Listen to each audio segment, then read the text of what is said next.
जाता है, ये कॉन्फिडेंस इसको कहते हैं। तो डॉक्टर मनोज पांडे जी हमारे डिपार्टमेंट से पीएचडी भी हैं। प्रोफेसर मनोरमा सिन्हा मैडम के अंडर में आपने पीएचडी की थी, और पिछली बार जब यहाँ पर युवा सहाय आई थी तो बहुत सारे सवाल आपने कहा था कि रिसर्च के साथ साथ सिविल सर्विसेज हो ही नहीं सकता है। कोई कह रहा था कि दो नाव में पैर नहीं रखा जाता, लेकिन हमारे पास ऐसे भी उदाहरण हैं जिन्होंने अपनी डॉक्टरेट की भी डिग्री ली और यूपीएससी भी क्वालिफाई किया। तो आप लोग यहाँ पर, मैं मनोज जी को बता देना चाहता हूँ, डॉक्टर मनोज जी को, यहाँ पर मिले जुले लोग हैं, यूजी के भी हैं, पीजी के भी हैं, स्नातक परास्नातक और रिसर्च वाले सभी लोग हैं। तो इन सभी लोग हैं, और क्या कहते हैं, सबकी स्टेज अलग अलग है। कोई यूपी पीसीएस के लिए तैयारी कर रहा है, यूपीएससी के लिए तैयारी कर रहे हैं, कुछ अलग अलग सेवाओं में तैयारी कर रहे हैं।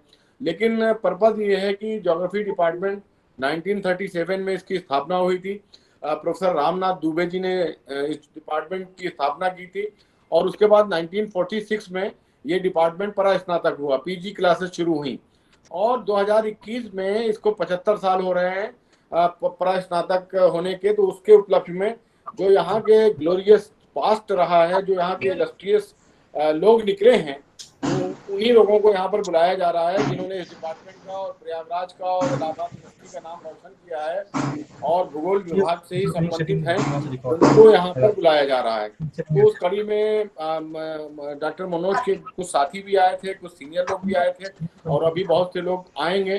तो मैं बच्चों को बताना चाहता हूँ कि आपके जो सीनियर हैं, हम आपके सामने 8-10 प्रोफेसर को लाया जाए तो वो कोर्स की और एग्जाम की और टेस्ट की बातें करते हैं, लेकिन जो ग्राउंड रियलिटी है कि कैसे आपको आगे जाना है, कैसे अपने फ्यूचर को तराशना है, अपनी जिंदगी को आला मुकाम को पहुंचने के लिए क्या क्या चीजें करनी है, क्या परेशानियां आती हैं, किस तरह का संघर्ष विश्वविद्यालय के जीवन में होता है।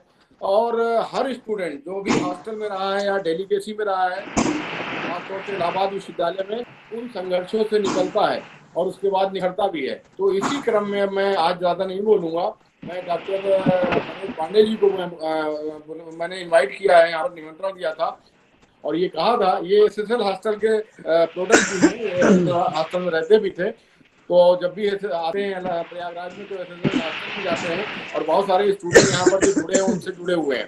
तो मैं आज geography department Allahabad university Prayagraj में पूरे डिपार्टमेंट की तरफ से, यहाँ के छात्र छात्राओं की तरफ से, इलाहाबाद यूनिवर्सिटी की तरफ से आपका स्वागत करता हूँ कि आप विश्वविद्यालय के इस डिपार्टमेंट के 75वें साल पे एक हमको आपको मेहमान ही समझेंगे, और स्टूडेंट और हम लोग ये एज ए गेस्ट आपको मैंने इनवाइट किया है, लेकिन आपका चूंकि अपना डिपार्टमेंट है और आपकी अपनी कोर्ट है, तो आप अपनी बात अपने जूनियर से और अपने मतलब जो छोटे भाई बहन हैं यहाँ पर, जो भी बातें, जो भी इनको आशीर्वाद देना चाहें, अपने शब्दों के माध्यम से इनको आगे की जिंदगी को संवारने के लिए कुछ मैं चाहूंगा कि आप बोलें। तो आपका पुनः मैं स्वागत करता हूँ। नमस्ते सर। सबसे पहले सर को प्रणाम और इलाहाबाद की धरती को नमन, और आप सब लोगों को आशीर्वाद। मेरा परिचय सर ने दे दिया है। मैं अभी भी एक छात्र हूं सर का, और मतलब अधिकारी भी हूं, लेकिन साथ साथ अभी सर का छात्र भी बना हुआ हूं। तो सबसे पहले सर को प्रणाम और सब लोगों को आशीर्वाद। और मेरा परिचय सर ने पूरा डिटेल में दे दिया है। अभी मैं दिल्ली में पोस्टेड हूँ। आवाज आ रही है सब लोगों को मेरी? Yes sir.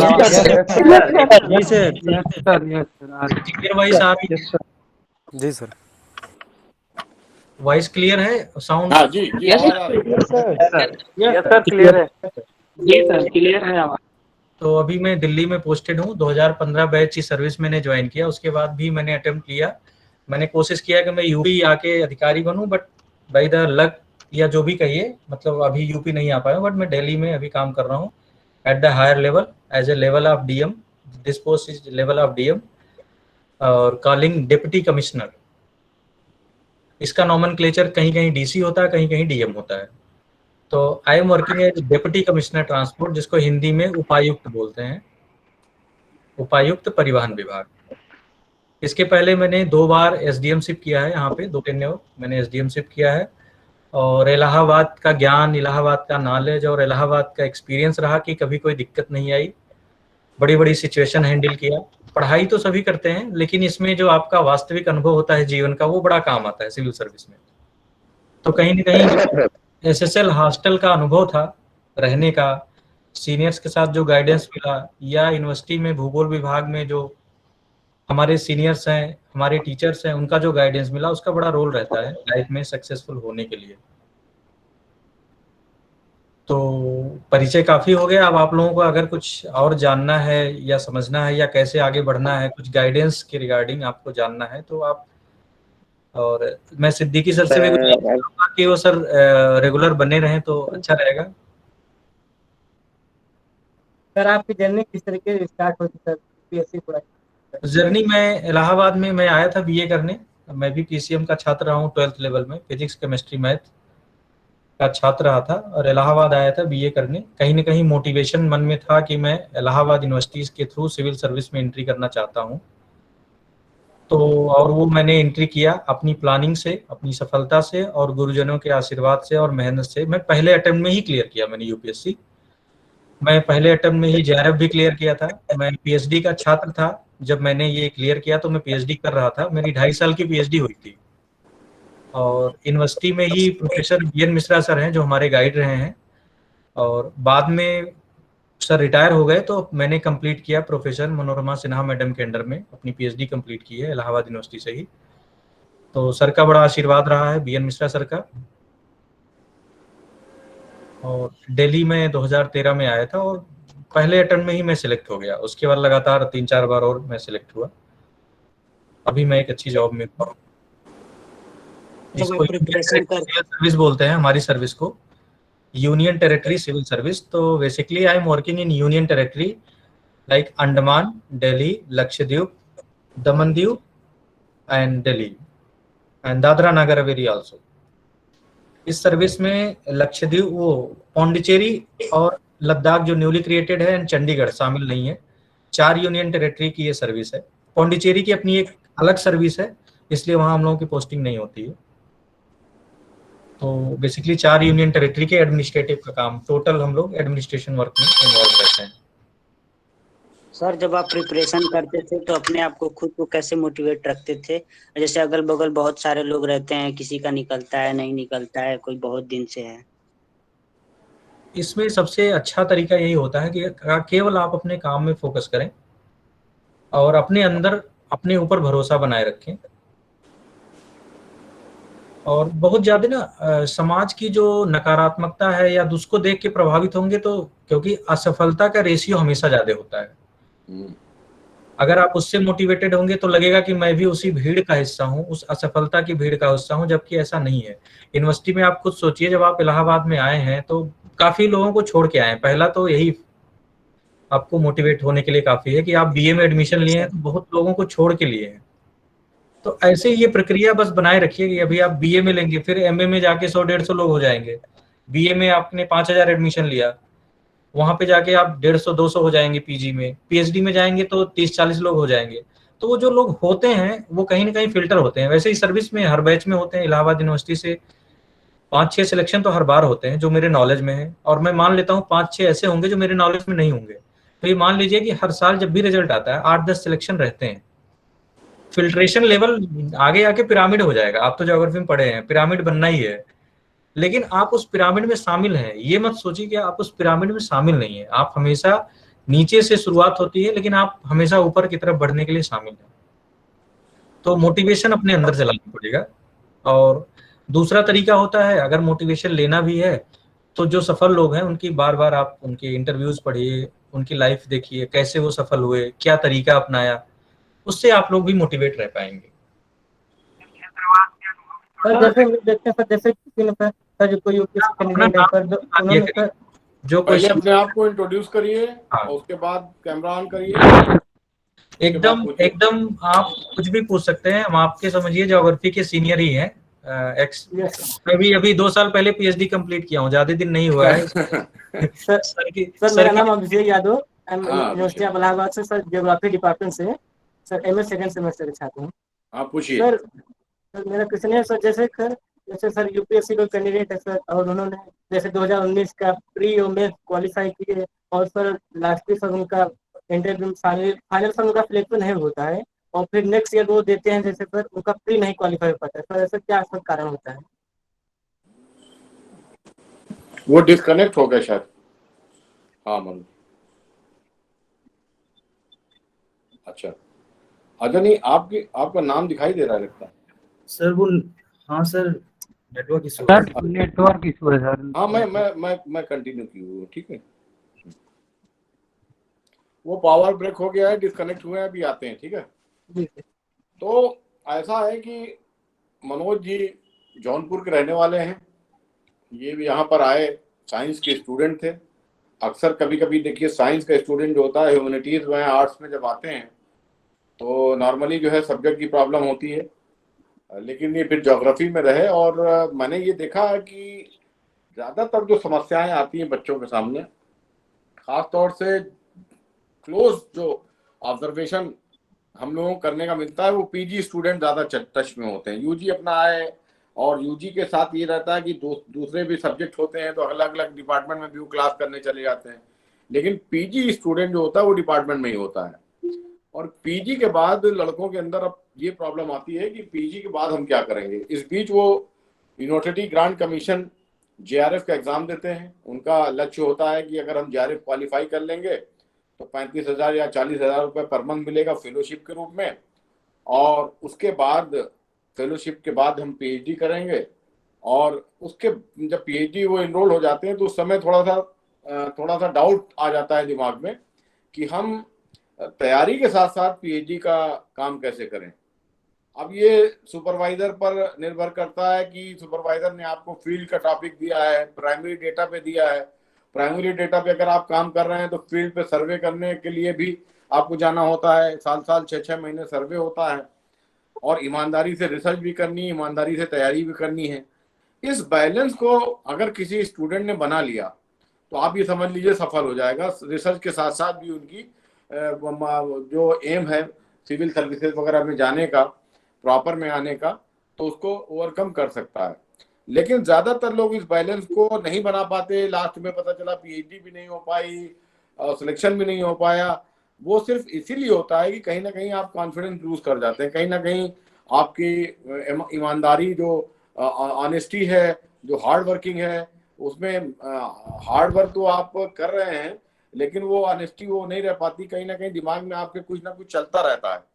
आप कहते हैं कि मैं 12 घंटे पढ़ रहा हूँ, 14 घंटे पढ़ रहा हूँ, लेकिन मुझे लगता है कि वो कहीं ना कहीं से डाउटफुल रहते हैं, तभी ये सिचुएशन आती है। तो मेहनत से पढ़िए। और मनोज जी फिर कनेक्ट हो गए हैं तो मैं माइक उन्हीं को देता हूँ, आप अपनी बात रख सकते हैं। आवाज आ रही है मनोज जी? Yes sir. हाँ नो सर, मनोज सर की नहीं आ रही। हाँ मनोज जी मनोज सर अनम्यूट कर लीजिए, अनम्यूट कर लीजिए।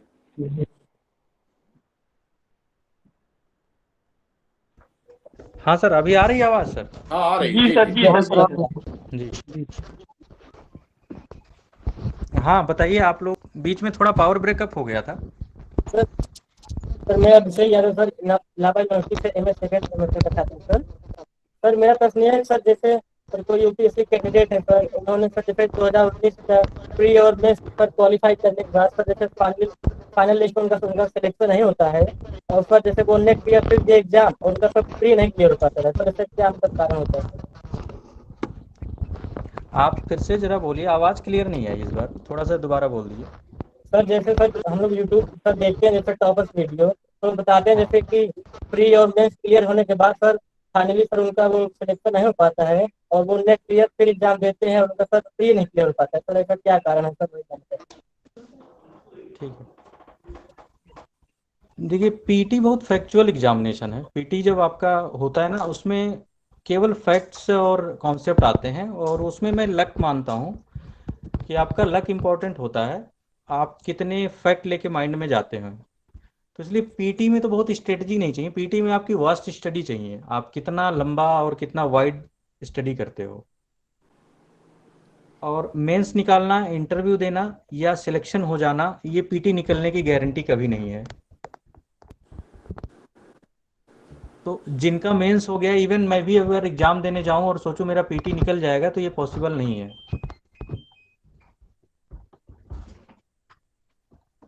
आवाज आ रही है? जी सर आ रही है। जी सर, यस सर आ रही है आवाज।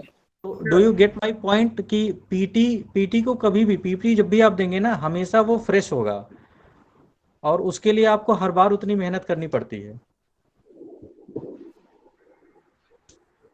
मेंस मेंस में फिर भी बेनिफिट मिल जाता है, क्योंकि मेंस में आपका क्या होता है, आपका व्यू देखा जाता है, आपका नजरिया देखा जाता है। मनोज जी का कहना है कि पीटी तो एक स्क्रीनिंग है और असली परीक्षा जो है वो मुख्य परीक्षा ही है, तो हमेशा मुख्य परीक्षा के लिए आप आपकी तैयार मेंस रहें। है इसमें। और इंटरव्यू में भी बहुत कुछ सब्जेक्टिव होता है, क्योंकि इंटरव्यू में आप बोल के आओगे बट उनको अच्छा लगा नहीं अच्छा लगा, ये बोर्ड बहुत कुछ बोर्ड के ऊपर डिपेंडेंट है। सब्जेक्टिव एग्जाम है और पूरा प्रोसेस सब्जेक्टिव है, बट पीटी पूरा ऑब्जेक्टिव एग्जामिनेशन है। इसमें आपकी स्टडी काम आती है, आपने जो टिक मार के आ गए,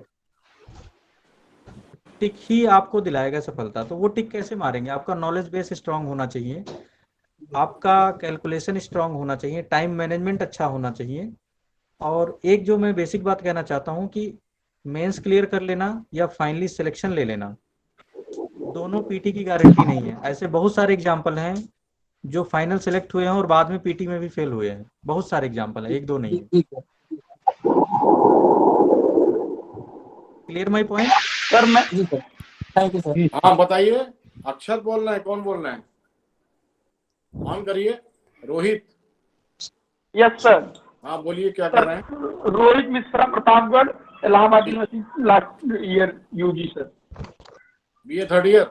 जी सर। अच्छा ठीक है, बोलिए। उसमें इसको रिज्वाइन करवा दीजिए। आप 1 मिनट टाइम दें, मैं रिज्वाइन करता हूँ दूसरे रेट में। इसमें थोड़ा वॉइस की हाँ दिक्कत वो आ थोड़ा रही है। वहाँ लाइट की प्रॉब्लम लग रही है। सर रोहित लाइट मिश्रा नहीं जी है, क्या वो सवाल सेट, पूछ रहे हैं बताइए। सर कंप्यूटर सेट में दिक्कत है, मैं दोबारा रिज्वाइन करता हूँ सर। हाँ कर जी लीजिए, सर। कर लीजिए। रोहित जी सर। क्या सवाल पूछना चाहते हैं बताइए। सर हम ये जानना चाहते हैं, लगातार प्रीलिम्स का एग्जाम डालने की क्या रणनीति होनी चाहिए, वो क्रमवार रणनीति हमें बताएं।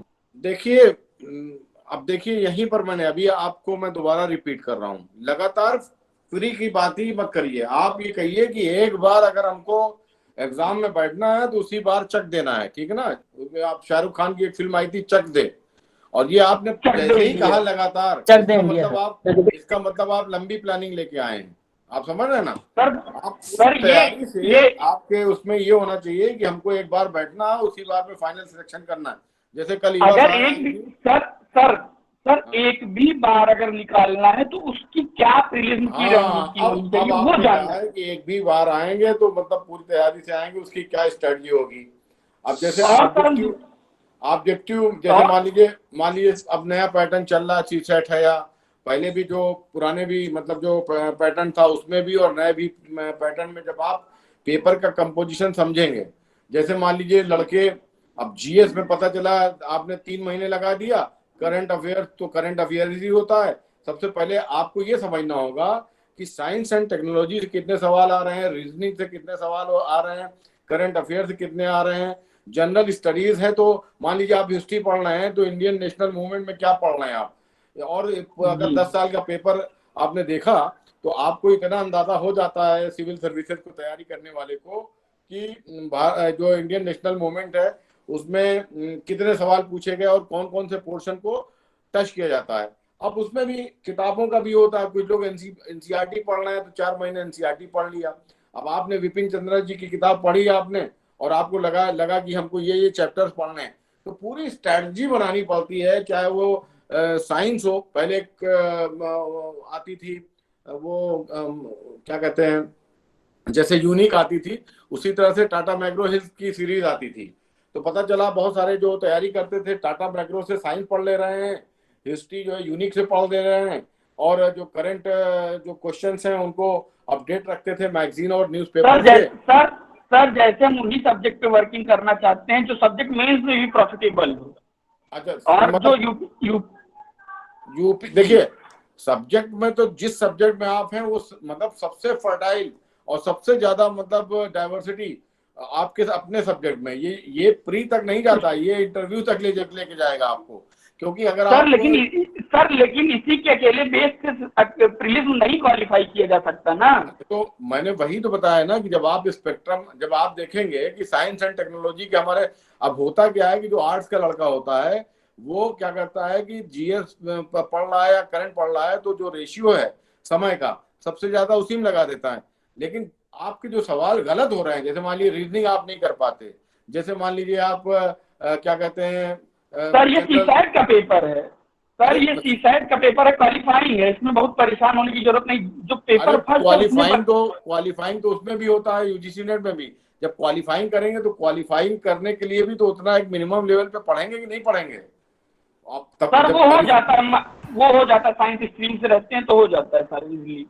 मतलब जो तैयारी करेगा उसी का तो होगा ना, सबका थोड़ी होगा। सर ने रिज्वाइन कर लिया है।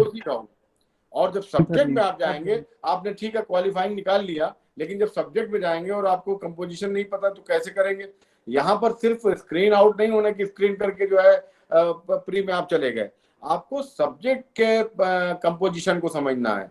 अब ज्योग्राफी, सारी ज्योग्राफी एक जैसी थोड़ी नहीं है। अब ज्योग्राफी ऑफ इंडिया पढ़ेंगे तो ज्योग्राफी ऑफ इंडिया आप समझ लीजिए सब कुछ आता है। ज्योग्राफी ऑफ द वर्ल्ड अगर 2 टॉपिक लिखा हुआ है मान लीजिए, अब geography of the world, geography of India, अब इसमें कितने सवाल आते हैं तो आप गिनते गिनते परेशान हो जाएंगे कि कौन कौन सा पोर्शन है। अब आपको ये समझना होगा सर ज्योग्राफी ऑफ वर्ल्ड जो है और ज्योग्राफी ऑफ इंडिया का जो है लगभग चीजें सिमिलर मिल जाएंगी। नहीं, सिमिलर नहीं है। अभी जब अर्बनाइजेशन की बात होगी तो आपको कमांड नहीं आने पाएगा कि अर्बनाइजेशन की जब बात होगी तो India, what is the urbanisation trend in India, what is the urbanisation trend in the world, तो उसको कमांड लगाने के लिए। सर ज्वाइन कर लिए हैं फिर से? सर ने ज्वाइन कर लिया है। हाँ मनोज जी, आवाज आ रही है? नो सर, अभी कनेक्ट हुए होंगे। सर आपका माइक म्यूट है अभी। हाँ, अनम्यूट कर लीजिए। कर लिया हूँ, अनम्यूट है जी सर। अभी आवाज आ रही है? हाँ जी, आवाज आ रही है। यस सर, आ रही है। आप पूछिए भाई। समझा रहा था कि वो पीटी कोई गारंटी नहीं है। आपको पीटी में जब भी जाते हो हर बार फ्रेश तैयारी करके जाना होता है, क्योंकि पीटी अभी पिछले 5-6 सालों से जो ट्रेंड है मैं बता दे रहा हूँ, करंट बेस ज्यादा हो गया है, करंट इंसिडेंट पे ज्यादा फोकस है। तो ऑलमोस्ट 60% जो इश्यूज हैं वो करंट बेस है। इसलिए हर बंदे को जब भी आप पीटी देने नेक्स्ट ईयर जाओगे तो आपको फुल तैयारी के साथ जाना पड़ेगा। मेंस में जरूर एक्सपीरियंस का फायदा मिलता है, बट पीटी में बहुत ज्यादा नहीं मिलता है। पीटी हमेशा, इसीलिए पीटी में देखना पुराने लोग फेल हो जाते हैं कभी कभी। जैसे उन्होंने हल्के में लिया, कैजुअल लिया, तो पीटी में फेल हो जाते हैं। और वो किसी को बता भी नहीं पाते कि हम फेल हैं, मजबूरी में क्या बताएंगे, क्योंकि उन्होंने तो मेंस लिखा है। जी हाँ, ब्रज किशोर जी कुछ पूछना चाहते हैं? मेरा क्वेश्चन सर मेरा ये क्वेश्चन है कि रिलीज निकालने की बताए थे Rohit Mishra, Pratapgarh, Allahabad university, last year BA. हाँ ठीक है, बताइए। सर ये हम जानना चाहते हैं कि अगर कैसी रणनीति बनाएं जो प्रीलिम्स निकालने के लिए, मतलब 54-55 क्वेश्चन जो बना सके जीएस पेपर फर्स्ट में, वो क्या सब विषयवार रणनीति क्या हो और करंट बेसिक? हाँ मैं बता रहा हूँ। पीटी में आप सर एक प्रश्न और मेरा है। हाँ बताइए। और सर जो ऑप्शनल ज्योग्राफी का पेपर है जिसमें खंड का और खंड खा करके पेपर आता है, जिसमें पहला प्रश्न और 5वां अनिवार्य होता है, बाकी खंड से 2-2 क्वेश्चन करने रहते हैं। अगर हम खंड का से एक क्वेश्चन, फिजिकल ज्योग्राफी से एक प्रश्न लेकर ह्यूमन ज्योग्राफी से 3 क्वेश्चन ले लेते हैं तो क्या नंबर बराबर मिलेगा? ठीक है, एक क्वेश्चन आपका पीटी का है, एक मेंस का है। पहले पीटी का सुन लेते हैं। पीटी निकालने का 3-4 स्ट्रेटजी होती है जो कि मोस्टली सभी लोग अप्लाई करते हैं। एक तो होता है आप अपना नॉलेज बेस बढ़ाइए। पीटी का कुछ फिक्स नहीं क्या क्वेश्चन आ जाए। आपको क्या पता, जब आप क्लास 6 में कोई चीज पढ़े हो, क्लास 6 में पढ़ाई किया हो और वो भी काम आ सकता है, और आपने ग्रेजुएशन में किया है, बहुत सारी चीजें ग्रेजुएशन की काम नहीं आएंगी। तो पीटी में क्या होता है, इसका एवरीथिंग व्हिच इज अंडर सन, जो कहा जाता है यूपीएससी में, जो भी सूर्य के अंडर में है सब पीटी में आता है, कहीं से भी कुछ भी आ सकता है। क्या बात। तो पहला प्रायोरिटी अपना नॉलेज बेस बढ़ाइए। अब नॉलेज बेस के लिए एक तो एकेडमिक जो आप पढ़ाई कर रहे हो वो तो है ही, प्लस कहा जाता है पीटी निकालने के लिए ऑब्जर्वेशन पावर आपकी अच्छी हो। राह चलते कोई ऐसी चीज आपको दिख जाए, मतलब ऑब्जर्वेशन इन द सेंस कि ठीक तरीके का ऑब्जर्वेशन होना चाहिए। कि आप जा रहे हो, कभी कभी आप देखते हो ट्रेवल कर रहे हो, कोई गवर्नमेंट स्कीम का इंपॉर्टेंट पॉइंट, अक्सर गवर्नमेंट जब हाईलाइट करती है कोई पॉइंट्स को अपने बोर्ड्स में या अपने बैनर में, देखना बहुत की चीजें हाईलाइट करती हैं। तो हो सकता है किसी ने उस पॉलिसी को कहीं बुक्स में नहीं पढ़ा, लेकिन ऑब्जर्वेशन के थ्रू कहीं ऐसे ट्रेवल करते हुए देख लिया था और पीटी में वो पॉइंट उसको मैच कराता हुआ दिख गया, तो वहां से भी वो कनेक्ट कर सकता है। तो इसलिए पीटी निकालने के लिए 3 मेजर मेरा अपना जो मानना है, एक तो आपका नॉलेज बेस अच्छा हो, ऑब्जर्वेशन पावर अच्छी हो। ऑब्जर्वेशन पावर से मतलब मेरा यही था कि कहीं भी आप जा रहे हो 24 आवर्स अपने आप को अलर्ट रखिए कि कहीं से भी मुझे अच्छी नॉलेज मिलेगी तो मैं उसको अपने अंदर इनकलकेट कर लूंगा। तीसरा है प्रैक्टिस करना। आपने इतना नॉलेज तो एक्वायर कर लिया, लेकिन पीटी में क्या आता है आपको पता होना चाहिए। पीटी में कुछ भी नहीं आता, ये भी बता दूं। अभी जैसे मैंने कहा कि पीटी में सब कुछ आता है, सब कुछ आ सकता है, लेकिन रेलेवेंट चीज आता है। तो वो क्या रेलेवेंट है वो हमें जानना पड़ेगा। रेलेवेंट कैसे जानोगे आप? कोई चीज इंपॉर्टेंट है नहीं है, ये तो सपने में आता नहीं। उसके लिए आपको प्रैक्टिस करना पड़ेगा। प्रैक्टिस आप अर्लियर पेपर उठाइए, उसको खूब सारा प्रैक्टिस करिए। अर्लियर प्रैक्टिस से आपको पाथ मिलता है कि हमें पढ़ना क्या है, किसी बुक में हमें पढ़ना क्या है, वो पुराने क्वेश्चन से समझ में आता है। और फिर आपको पता चल गया क्या पढ़ना है, आपने पढ़ भी लिया वास्ट स्टडी, अब प्रैक्टिस कर लीजिए। तीसरा तरीका, आप खूब सारे, अब तो कोचिंग मटेरियल्स बहुत सारे अवेलेबल हैं, तो बुकलेट ले आइए और उसकी प्रैक्टिस करिए। टाइम लिमिट में करिए, ये नहीं कि एक लेके और दिन भर सॉल्व कर रहे हैं 2 घंटे में, उसका बहुत ज्यादा फायदा नहीं मिलेगा। लाइजर पीरियड में कर सकते हैं कि आप डेली 10-20 करो, लेकिन एग्जाम जब आ जाए आपका नजदीक 2-3 महीने पहले, तो आप कम से कम 2 घंटे टाइम दो और 2 घंटे में उसको सॉल्व करो। 2 महीने पहले कम से कम 60-70 टेस्ट सीरीज सॉल्व करो, तो इससे आपके चांसेस बहुत ज्यादा बढ़ जाएंगे। और जो लोग क्वालिफाई कर रहे हैं यही कर रहे हैं। केवल स्टडी, इलाहाबाद मैं भी रहा हूँ, हॉस्टल में रहा हूँ, हॉस्टल के अपने सीनियरों को भी देखा हूँ, मैं भी जूनियर लाइफ रहा हूँ, फिर सीनियर लाइफ, मतलब मैंने पूरा सारे उतार चढ़ाव इलाहाबाद में देखे हैं। मैं भी जब तक वहां था पढ़ाई ही करता रहता था। वो इलाहाबाद में कल्चर है ना, मार्कर ले लो और एक बार लाल पेन से पढ़ लो, एक बार नीला पेन से पढ़ लो, एक बार काला पेन से पढ़ लो। लेकिन पहली बार हम सॉर्ट करते हैं एग्जाम में जाके, प्रैक्टिस हम करते नहीं है।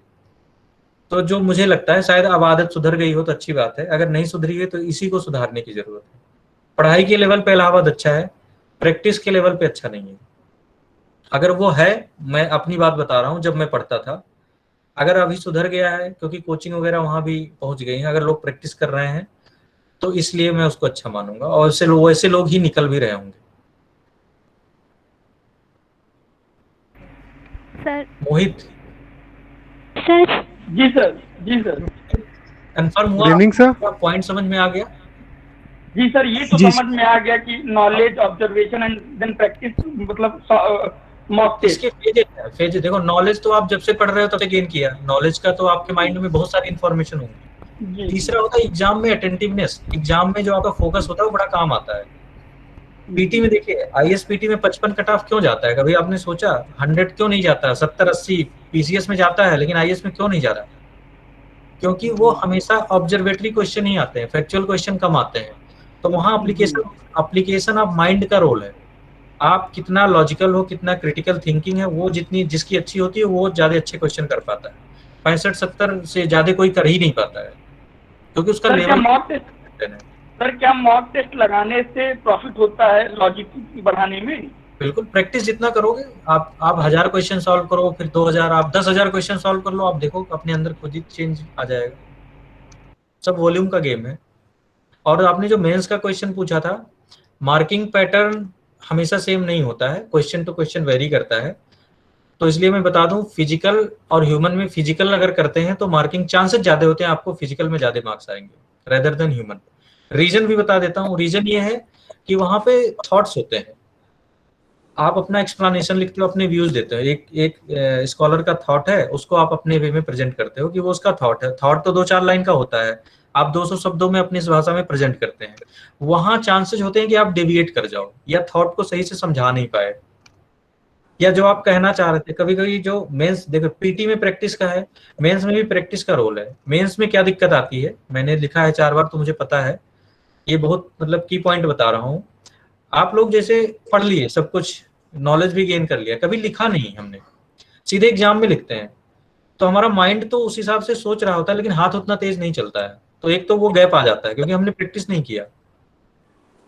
और टाइम प्रेशर इतना होता है, टाइम प्रेशर इतना ज्यादा होता है कि आपको मतलब रीथिंक करने का टाइम नहीं, आपको जो माइंड में आ गया वही लिखना है, आगे बढ़िए। अगर पीछे अगर गए तो फिर आप अगला क्वेश्चन छूट जाएगा, अगला क्वेश्चन छूटने मतलब 20 नंबर का आपका क्वेश्चन गया। तो रीथिंक करने, मेंस के समय में रीथिंक करने का टाइम नहीं होता, इसलिए यहाँ भी प्रैक्टिस का बड़ा इंपॉर्टेंट रोल है। आप जितना अच्छा प्रैक्टिस करेंगे उतना अच्छा वहां पे आउटपुट निकलेगा। तो इसलिए हमेशा मार्क्स उस चीज में अच्छे आते हैं जहां आपको अपना व्यू ना देना हो, जहाँ पे बना बनाया व्यू हो। जैसे मैथ में, फिजिक्स में, साइंस में नंबर इसलिए अच्छे आ जाते हैं। तो physical geography also a science. तो अगर आप साइंटिफिक ओरिजिन लिखेंगे, साइंटिफिक तरीके से प्रेजेंट करेंगे, फिगर बनाते हैं, तो उसमें आपका तो व्यू कुछ आया नहीं। जो स्कॉलर ने, जो ज्योग्राफर ने बोला है, आपने उसको एज इट इज रख दिया, ठीक तरीके से प्रेजेंट कर दिया। लैंग्वेज आपकी ठीक थी, भाषा पढ़ने लायक थी, मात्राओं की कमियां नहीं थी, या इंग्लिश है तो आपकी स्पेलिंग सही है, तो नंबर चांसेज है कि ज्यादा आएंगे रेदर देन ह्यूमन में। ये बात है सर। एक वैज्ञानिक जुड़े हैं के बनर्जी इंस्टीट्यूट, वो हमारे यहाँ जो सेंटर है, अगली आवाज उनकी होगी। शैलेंद्र सर, नमस्कार सर। शैलेंद्र जी अभी कनेक्ट हुए थे, हमको लगता है अनम्यूट। सर हाँ म्यूट है सर वो म्यूट है। हाँ अनम्यूट कर लीजिए। जी सर नमस्कार सर। सर प्रणाम। नमस्कार। प्रणाम सर। एक वैज्ञानिक जुड़े हुए हैं, कहा कि मुझे अपने यहाँ के छात्रों को भी IAS-PCS बनाना है। तो शैलेंद्र राय जी भी हमारे जुड़े हैं, तो मैं आपका भी स्वागत करता हूँ। आपको अपनी कोई बात रखनी है डॉक्टर मनोज पांडे जी से, तो आप अपनी बात पूछ सकते हैं। मेरी सफलता में सर का भी बहुत सहयोग रहा है। अब सर जुड़े हैं तो मैं बता दूं, सर हमारे हॉस्टल के सुपरिटेंडेंट रहे थे। जब मेरा सिलेक्शन हुआ तो सर उस दौरान सुपरिटेंडेंट थे, और मैं जब PhD में एनरोल्ड हुआ था तो उस समय सर के गाइडेंस में मैंने हॉस्टल में भी जो भी एक्टिविटीज थी उसमें हमेशा एक्टिव रहता था, कल्चरल में, सोशल में एक्टिविटीज में रहता था, और सर हमेशा पढ़ने लिखने के लिए मोटिवेट करते थे। तो उसका भी परिणाम रहा कि मेरी सफलता में सर का बहुत बड़ा योगदान है। अरे इस वक्त पूरे कैंपस के सुपरिटेंडेंट है ये, हम लोग भी इनसे कुछ ना कुछ पाते रहते हैं। सबसे पहले तो सर सिद्दीकी सर आपको बहुत बहुत बधाई कि इतना बढ़िया काम आप कर रहे हैं, इतने लोगों को जोड़ रहे हैं। यूनिवर्सिटी के जो बच्चे अच्छे, बहुत अच्छे बच्चे जो आप यहाँ से बहुत निकले अच्छे हैं, और ये एकेडमिक तो एक्टिविटीज बढ़ाते जाएंगे तो अच्छा लगेगा। एक मोटिवेशन मिलता है ना, जो आपके जो प्रेजेंट स्टूडेंट्स हैं उनको एक मोटिवेशन मिलता है कि कैसे हमारे सीनियर्स कैसे पढ़े, कैसे तैयारी किए, तो हमको भी करना चाहिए। जी जी जी, ये बहुत अच्छी बात है। नहीं कंटिन्यू करिए, आप बहुत अच्छा बता रहे थे, बहुत अच्छी चीजें बता रहे थे, आप कंटिन्यू करिए। नहीं ठीक है भाई, हम लोग व्यवधान नहीं डालते हैं, बस क्योंकि इनको बताना था कि डॉक्टर शैलेंद्र राय जी भी हैं यहाँ पर, इसलिए मैंने बीच में इंटरप्ट किया मैंने। ठीक है, कंटिन्यू करिए। सर मेरा एक क्वेश्चन है। हाँ बताइए। सर मेरा नाम रीवा कमल शुक्ला है। सर मेरा ये क्वेश्चन है, UPSC के लिए सर जैसे प्री और मेंस के लिए शॉर्ट नोट्स बहुत जरूरी है, तो सर मैं प्री का नोट्स तो सर बनाने में कोई प्रॉब्लम नहीं है, पॉइंट वाइज लिख ले रही हूँ, लेकिन सर मेंस का नोट्स शॉर्ट कैसे बनाऊँ, ये थोड़ा प्रॉब्लम हो रही है। मेंस आपने PT दिया है कभी? नहीं सर, नेक्स्ट ईयर दूंगी। नेक्स्ट ईयर देना है। तो मेंस के लिए तो नोट्स बनाने टॉपिक वाइज होता है। जैसे आपने अपना मेंस का सिलेबस देख लिया और सिलेबस में टॉपिक स्पेसिफिक लिखा है, वो काफी वाइड टर्म्स लिखे होते हैं। तो उस जैसे आप कभी देखेंगे तो उसमें लिखा है कि स्वतंत्रता संग्राम, भारत का स्वतंत्रता संग्राम, पेपर फर्स्ट में। तो अब स्वतंत्रता संग्राम कोई एक टॉपिक नहीं है, ये तो पूरा मॉडर्न हिस्ट्री हो गया ना। सही। तो अब उसमें ऐसे ऐसे कीवर्ड्स लिखे हैं। तो अब स्वतंत्रता संग्राम में से आपको मॉडर्न हिस्ट्री जब पढ़ना है तो उसके जो इंपॉर्टेंट पॉइंट है उसके नोट्स बनते हैं। और UPSC का पूरा नोट्स कभी नहीं बन सकता, हमेशा टॉपिक वाइज नोट्स बनते हैं, और बहुत हद से ज्यादा आधे पेज का, मतलब 50-60 वर्ड का, अगर रिवीजन पर्पज से। अंडरस्टैंडिंग के लिए हमेशा टेक्स्ट बुक पढ़िए और अच्छी कोचिंग्स के नोट्स पढ़ लीजिए। टेक्स्ट बुक पढ़ने के बाद अच्छी कोचिंग के नोट्स पढ़ लीजिए, तो उससे काम भर का आपकी अंडरस्टैंडिंग हो जाएगी। रही बात नोट्स बनाने की, वो हमेशा पिन पॉइंटेड होने चाहिए, बुलेट पॉइंट जिनको बोलते हैं। कि सिंपल सी बात है, आपको कोई फैक्ट जो लगता है कि इंपॉर्टेंट में एग्जाम में लिखेंगे तो ये इससे मेरे नंबर बढ़ जाएंगे, उसी का नोट्स बनाना चाहिए। अंडरस्टैंडिंग के लिए नोट्स नहीं बनता। नोट्स हमेशा एग्जाम क्लियर करने के लिए जो लिखना है आपको उसी का बनता है। तो थॉट्स के लिए नहीं सर, जैसे कि ये रहता है कि प्री देने के बाद मेंस का जो भी टाइम मिलता है उसमें इतना सारे बुक तो रिवीजन हो नहीं पाएंगे, तो उसमें शॉर्ट नोट्स ही कर लेंगे कि ये उसको रिवीट कर लेंगे तुरंत। मेंस देने से पहले, जैसे आपको नेक्स्ट ईयर देना है, तो अभी से आप डिटेल स्टडी कर लीजिए। जितने टेक्स्ट बुक है इंपॉर्टेंट, पॉलिटी का एक टेक्स्ट बुक है, मैं अभी बुक्स पे नहीं जा रहा हूँ, वो तो आपके पास सर्च करने के बहुत सारे ऑप्शन है। पॉलिटी का कोई एक टेक्स्ट बुक पढ़ लीजिए, इंडियन हिस्ट्री का एक पढ़ लीजिए, ज्योग्राफी आप लोगों का सब्जेक्ट ही है, अगर इसमें सब ज्योग्राफी जुड़े हैं तो मैं उनके, अदर जिसका कोई और सब्जेक्ट है तो अपने सब्जेक्ट्स का एक टेक्स्ट बुक पढ़ लें। टेक्स्ट बुक पढ़ने के बाद जीएस के लिए मैं खासकर बात कर रहा हूँ, कोचिंग क्या करती है, कोचिंग करना जरूरी नहीं है, लेकिन कोचिंग क्या करती है, कंपाइल कर देती है मटेरियल को। हमेशा कोचिंग अच्छी बुक्स को 8-10 जो किसी भी टॉपिक की, किसी भी सब्जेक्ट की जो अच्छी बुक है, उनके कंटेंट को कंपाइल कर देते हैं, तो आपकी बहुत सारी मेहनत बच जाती है। और इतना तो हम मान सकते हैं, जो अच्छी कोचिंग है उनके पास रिसोर्सेज ज्यादा हैं, नॉलेज बेस ज्यादा है, उनके पास फैकल्टी है काम करने की, तो उनके नोट्स पढ़ लीजिए, वो आपको काम आ जाएगा। अपना नोट्स बनाने की जरूरत नहीं है, जब वो पढ़ लीजिए, पढ़ने के दौरान आपको जो लगता है ये बुलेट पॉइंट, ये फैक्ट हमें भूल सकता है, आगे हर चीज तो भूलता नहीं। अब जैसे 1857 की क्रांति के बारे में लिखने की मुझे नहीं लग रहा जरूरत है, वो तो सबको याद होना चाहिए, लेकिन जो उसमें कोई इंपॉर्टेंट घटना है जो लगता है ये हम लिख देंगे, तो मान लो कभी क्वेश्चन सिंपल आ जाए कि 1857 की क्रांति क्यों हुई, उसका विद्रोह क्यों हुआ, तो आपको ये तो पता है ना क्रांति क्यों हुई, विद्रोह क्यों हुआ, कैसे हुआ, लेकिन उसमें कुछ ऐसे फैक्ट हो सकते हैं जो बार बार आपको याद ना हो, लेकिन वो लिखने से आपको नंबर मिल सकता है, वो बस लिखना है। रवि और था सर, जैसे कि एग्जाम में जब 2 पेपर होते हैं तो उसमें जो डिफरेंस होता है 2 घंटे का, तो सर उसमें भी ये होता है कि शॉर्ट नोट्स इतना हो कि जिससे तुरंत रिवीजन हो जाए, जो चीज हमको नहीं मतलब याद हो, तो उसके लिए सर क्या कोई एकदम शॉर्ट नोट्स बनाना पड़ते हैं? नहीं, यूपीएससी में अभी जैसे पीटी में हमने कहा ना, आपका नॉलेज बेस, क्रिटिकल थिंकिंग और आपकी मेमोरी की कैपेसिटी, ये तीनों की टेस्टिंग होती है। बेसिकली एग्जाम यही है। यूपीएससी का मैंने दिया है, मैंने पीसीएस एक ही बार दिया, ज्यादा मुझे एक्सपीरियंस नहीं है, पीसीएस में भी शायद, लेकिन एग्जाम की ना साइकोलॉजी समझिए आप लोग। एग्जाम की साइकोलॉजी क्या है, आप कभी सोचिए एग्जाम में क्या, हमारा दिमाग ही बस जाता है और तो कुछ जाता नहीं।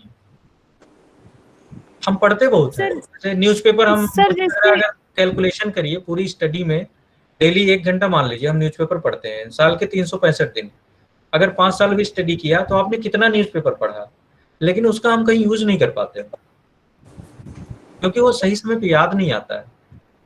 न्यूज़पेपर की घटना सही समय पे याद नहीं आती है। अच्छा, याद भी आती है तो उसके थ्रू क्वेश्चन सॉल्व नहीं होता, क्योंकि जो क्वेश्चन आता है वो स्पेसिफिक टू द पॉइंट किसी एंगल को उठा के पूछता है, मतलब हर क्वेश्चन में कोई एंगल होता है, वो पूरी घटना तो पूछेगा नहीं। और न्यूज़पेपर में क्या होता है, उस घटना का बस विश्लेषण होता है, इसीलिए कहा गया न्यूज़पेपर से आपका मेंस अच्छा होता है, पीटी नहीं निकलेगा न्यूज़पेपर से। सही। मेंस आपका अच्छा होता है। नेक्स्ट ईयर एग्जाम देना है तो पहले ऑप्शनल तैयार करूं कि सर पहले मेंस का 4 पेपर जो है उसको तैयार करूं? दोनों साथ साथ करिए सर। एक प्रॉब्लम और है, इंग्लिश कंपलसरी, कभी भी कोई चीज आइसोलेशन में नहीं होता है। आप दिन भर, मतलब मान लेते हैं 12 घंटे आप पढ़ती है, तो 12 घंटे मेंस नहीं पढ़ सकती, या केवल ऑप्शनल नहीं पढ़ सकते हैं, आप डिवाइड कर 15 घंटे हो जाते हैं। तो आप तो बहुत ज्यादा पढ़ रही हैं, फिर इतने की भी जरूरत नहीं है। 15 घंटे कोई अच्छी बात है, आप पढ़ रही हैं तो अच्छी बात है। सर टारगेट है कि फर्स्ट अटेम्प्ट में निकल जाए, हाँ, यही टारगेट है। आप पढ़ाई कर रही हैं तो जरूर निकलेगा, बट 15 घंटे में, प्रॉब्लम और रहती है, अगर ऑप्शनल पढ़ रही हैं 15 घंटे तो 2 महीने में तो कुछ बचेगा ही नहीं, फिर आप कैलकुलेट करके। ऑप्शनल अकेले नहीं पढ़ रही हूँ, उसमें सर मेंस का 4 पेपर और ऑप्शनल सब लेके चल रही हूँ। मिला के पढ़िए, अच्छा रहेगा। 2 पेपर जीएस के रख लीजिए, 2 पेपर ऑप्शनल, ऐसे करके 2-3 महीने स्टडी करिए, फिर 2 पेपर चेंज कर लीजिए ऑप्शनल के। इससे बोरियत भी नहीं होगी, आपके माइंड में डाइवर्सिटी भी रहेगी नॉलेज का। एक ही चीज पढ़ के आदमी हमेशा बोर हो जाता है। सही। Yes sir. सर जैसे इंग्लिश कंपलसरी है, थोड़ा इंग्लिश में प्रॉब्लम होती है, हिंदी मीडियम की हूँ, तो सर इंग्लिश का मतलब कैसे करूँ कि जो एग्जाम में ठीक बेटर हो? देखिए, हम भी हिंदी मीडियम से पढ़ के आए हैं, उसी इलाहाबाद यूनिवर्सिटी से, और इसमें यूपीएससी की लेकिन सर मेरी इंग्लिश वीक है, सुधारना पड़ेगा, उसका कोई ऑप्शन नहीं है, मतलब कोई ऑप्शन नहीं है, कोई बचने का तरीका नहीं है, ना कोई शॉर्टकट है। सर अगर न्यूज़पेपर पढ़ के ठीक हो सकते हैं? हाँ, न्यूज़पेपर से ठीक हो जाएगा। अब तो यूट्यूब का इतना हेल्प ले सकते हैं, पहले हम लोगों के जमाने में यूट्यूब इतना नहीं था, और यूट्यूब से आपको काफी मदद मिल जाएगी। प्रैक्टिस करिए, कम्युनिकेशन भले अच्छा ना हो चल जाएगा, लेकिन नॉलेज तो इंग्लिश में पढ़ना पड़ेगा, बुक्स पढ़ना। अब जैसे बजट आपको पढ़ना है, इकोनॉमिक सर्वे पढ़ना है, या गवर्नमेंट ऑफ इंडिया की कोई रिपोर्ट पढ़नी है, तो वो तो इंग्लिश में ही ठीक होता है ना। ट्रांसलेटेड वर्जन तो बहुत ही कॉम्प्लेक्स हो जाता है। रश्मि रानी। Yes sir. रश्मि रानी, आप अपनी बात कहिए, बहुत देर से ट्राई कर रही हैं। Sir, I M Rashmi Rani, I am pursuing PG second semester in geography department from Allahabad university. Sir, मुझे करंट अफेयर्स के बारे में पूछना है। मतलब करंट अफेयर्स का जो इम्पोर्टेंस है वो PT से लेकर इंटरव्यू तक सब बहुत ज्यादा होता है। यूपीएससी में ना 60% वेटेज केवल करंट अफेयर्स का है। 60%। तो सर, उसके सोर्सेज जैसे कि द हिंदू हो गया, एक राज्यसभा TV हो गया, फिर ज्ञान विज्ञान हो गया, इतना सारा सोर्सेज, ऊपर से फिर वो भी हो जाता है, मैगजीन भी हो जाता है, एक साथ इतना कवर, मतलब सब कुछ पढ़ना जरूरी है क्या? और उसके बाद भी हमें लगता है कि हम करंट अफेयर्स रह चुका है हमारा। आपने जो सोर्सेज बताए ये अच्छे सोर्स है, और इनसे काफी, देखिए आप 100%, हमने कहा क्या कहा, यूपीएससी में PT पास करने के लिए कितने क्वेश्चन चाहिए? 55 के आसपास। मेंस में कितना जाता है? जो टॉप होते हैं उनके 50% मार्क्स आते हैं, जो टॉप करते हैं। तो आप 100% तो कभी कर ही नहीं सकते। आप जितना पढ़ रहे हो उसमें 50% ही कवर हो पाएगा, ठीक ना? तो आपके सोर्सेज जो आपने अभी मेंशन किए, तीनों चारों अच्छे हैं, सभी लोग ये फॉलो करते हैं और ये सफिशिएंट है। बट जब एग्जाम में जाएं तो इनके जो आपने पढ़ाई की है वो माइंड में क्लियरली थॉट वाइज होना चाहिए। बस जैसे आपने कर तो लिया, लेकिन राइट टाइम पे अगर याद नहीं आया आपको, जैसे कोई भी चीज याद नहीं आ रहा है राइट टाइम पे, एग्जाम में प्रेशर में ये होता है। आपने अगर कोई एग्जाम दिया होगा, PG तक पहुंच गई तो एग्जाम इतने सारे दिया होगा, नोटिस किया होगा एग्जाम में याद नहीं आता, राइट टाइम पे याद नहीं आता। आपको क्या लगता है हमने पढ़ाई तो किया, याद नहीं आया? तो याद कैसे होगा? रिवीजन करने से। सर, मेरे साथ ये प्रॉब्लम है, मतलब याद नहीं आता, जो पढ़ा है वो याद आ जाता है, ये प्रॉब्लम नहीं है, रिवीजन में अच्छा कर लेती हूँ। तो फिर आपकी सफलता के चांसेस ज्यादा हैं, क्योंकि एग्जाम में तो आपका दिमाग ही साथ जाएगा। दिमाग की मेमोरी जिसकी अच्छी है उसकी सफलता ज्यादा अच्छी होती है। ये पीछे बैनर कौन सा लगा रखा है? सर, ये कॉन्स्टिट्यूशन। सर, ये कॉन्स्टिट्यूशन है, मैंने बनाया था। नहीं, इधर लिखा हुआ IAS लिखा हुआ है क्या? यस सर, ये बनाया। और भी जितने बच्चे हैं जरा देखिए कि ये देखिए कितना टेम्परामेंट का है, कितना वो। तो रश्मि, आपकी मेमोरी अच्छी है, आप मेहनत करिए। Very good. और अगर अभी माइंड में कंफ्यूजन नहीं है तो इसका मतलब अभी आपने ज्यादा पढ़ाई भी नहीं है। मैं अपने अनुभव से बता रहा हूँ, अगर आपके माइंड में कंफ्यूजन नहीं है, सब कुछ याद रह रहा है, तो इसका मतलब अभी ज्यादा पढ़ाई नहीं किया आपने। जब खूब सारा पढ़ लेंगी सब चीज, तो सब पूरे दिमाग में गड्ढमड्ढ हो जाएगा, होना ही है। 3-4 साल सब्जेक्ट है, बुलाऊंगा ऐसे ही बोलने के लिए। हाँ। Okay sir. सर, एक प्रश्न है। रवि, हाँ बोलिए रवि। हाँ सर, गुड इवनिंग सर। हाँ, गुड इवनिंग, बोलिए। सर, मेरा ये सवाल है कि जैसे हम फैक्ट तो याद कर लेते हैं, बस उसको एक्सप्रेस कैसे करें सर? कॉन्फिडेंस बिल्ड कैसे करें? कॉन्फिडेंस, अच्छा। कॉन्फिडेंस के लिए PT में तो वही प्रैक्टिस सेट करिए। जैसे आपने कोई प्रैक्टिस करोगे, मान लो 100 क्वेश्चंस का आपने प्रैक्टिस सेट लिया, पहली बार करोगे हो सकता है 35 आए, नेक्स्ट टाइम करोगे 40 अपने आप आएगा। तो प्रैक्टिस कर करके जब जैसे ही आपका परफॉर्मेंस बढ़ेगा ना, आप खुद ही आपको अच्छा लगेगा। कभी ऐसा देखा है जब कोई क्वेश्चन सॉल्व हो जाता है कितना अच्छा लगता है, खुद से ही फील होता है। तो कॉन्फिडेंस बढ़ाने का एक ही तरीका है, मोर प्रैक्टिस।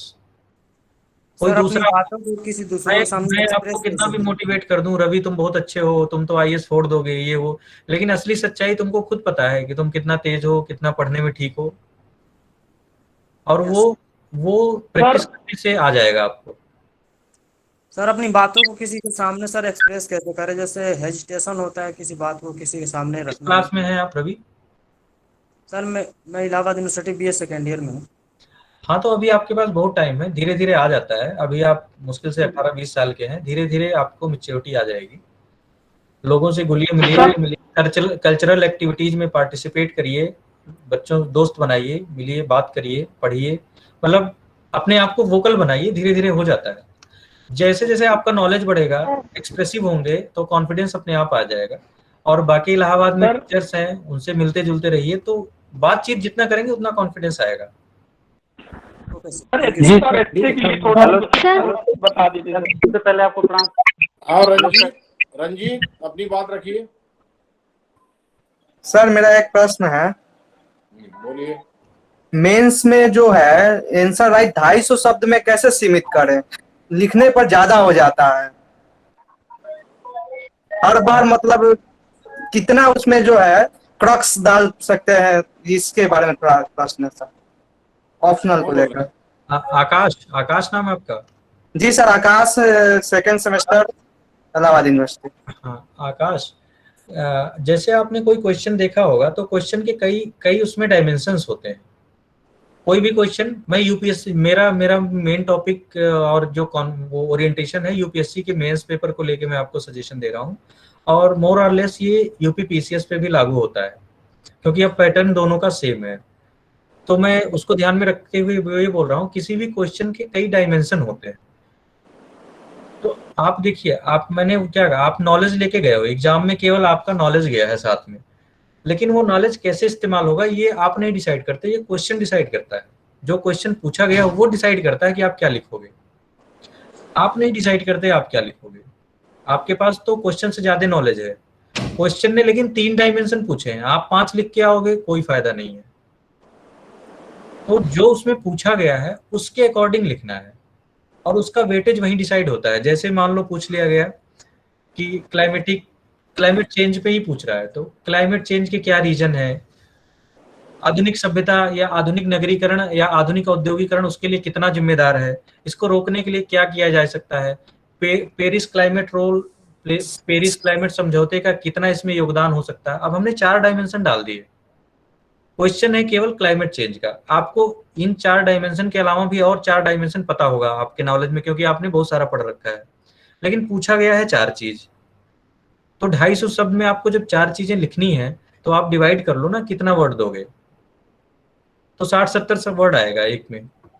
सर उतना ही लिखना है, 70 से ज्यादा। जैसे आपने किसी डायमेंशन को आपने 100-150 वर्ड लिख दिया, तो इसका मतलब अगला डायमेंशन 20-20 वर्ड में आएगा। आपका जो क्वेश्चन था वो पूरा इनएप्रोप्रिएट हो गया। वहां पे आप लिखोगे ज्यादा, नंबर कम आएगा। क्योंकि यूपीएससी ना बहुत साइंटिफिक एग्जाम है, वो लगता है हमें जनरल एग्जाम है, लेकिन वो सब चीजों की टेस्टिंग होती है। और उसका कभी आप पेपर देखना, उसमें क्लियरली लिखा रहता है कि जितना कहा गया उतना ही लिखिए, ज्यादा एक्स्ट्रा लिखने पे नंबर काट लिए जाएंगे। क्लियरली लिखता है, एक्स्ट्रा लिखने पे नंबर काट लिए जाएंगे आपके। तो वो जो लिखा होता है वो फॉलो होता है। दूसरा चीज, लिखते हुए हमें हमेशा ये एहसास नहीं होता कि हम अपने आप को ज्यादा स्मार्ट प्ले कर रहे होते हैं, क्योंकि मुझे लगता है जो हम लिख रहे हैं एग्जामिनर इसको ऐसे जंप कर जाएगा। ऐसा होता नहीं है। एग्जामिनर उसको पढ़ता है, खासकर यूपीएससी में तो कॉपी पढ़ी जाती है।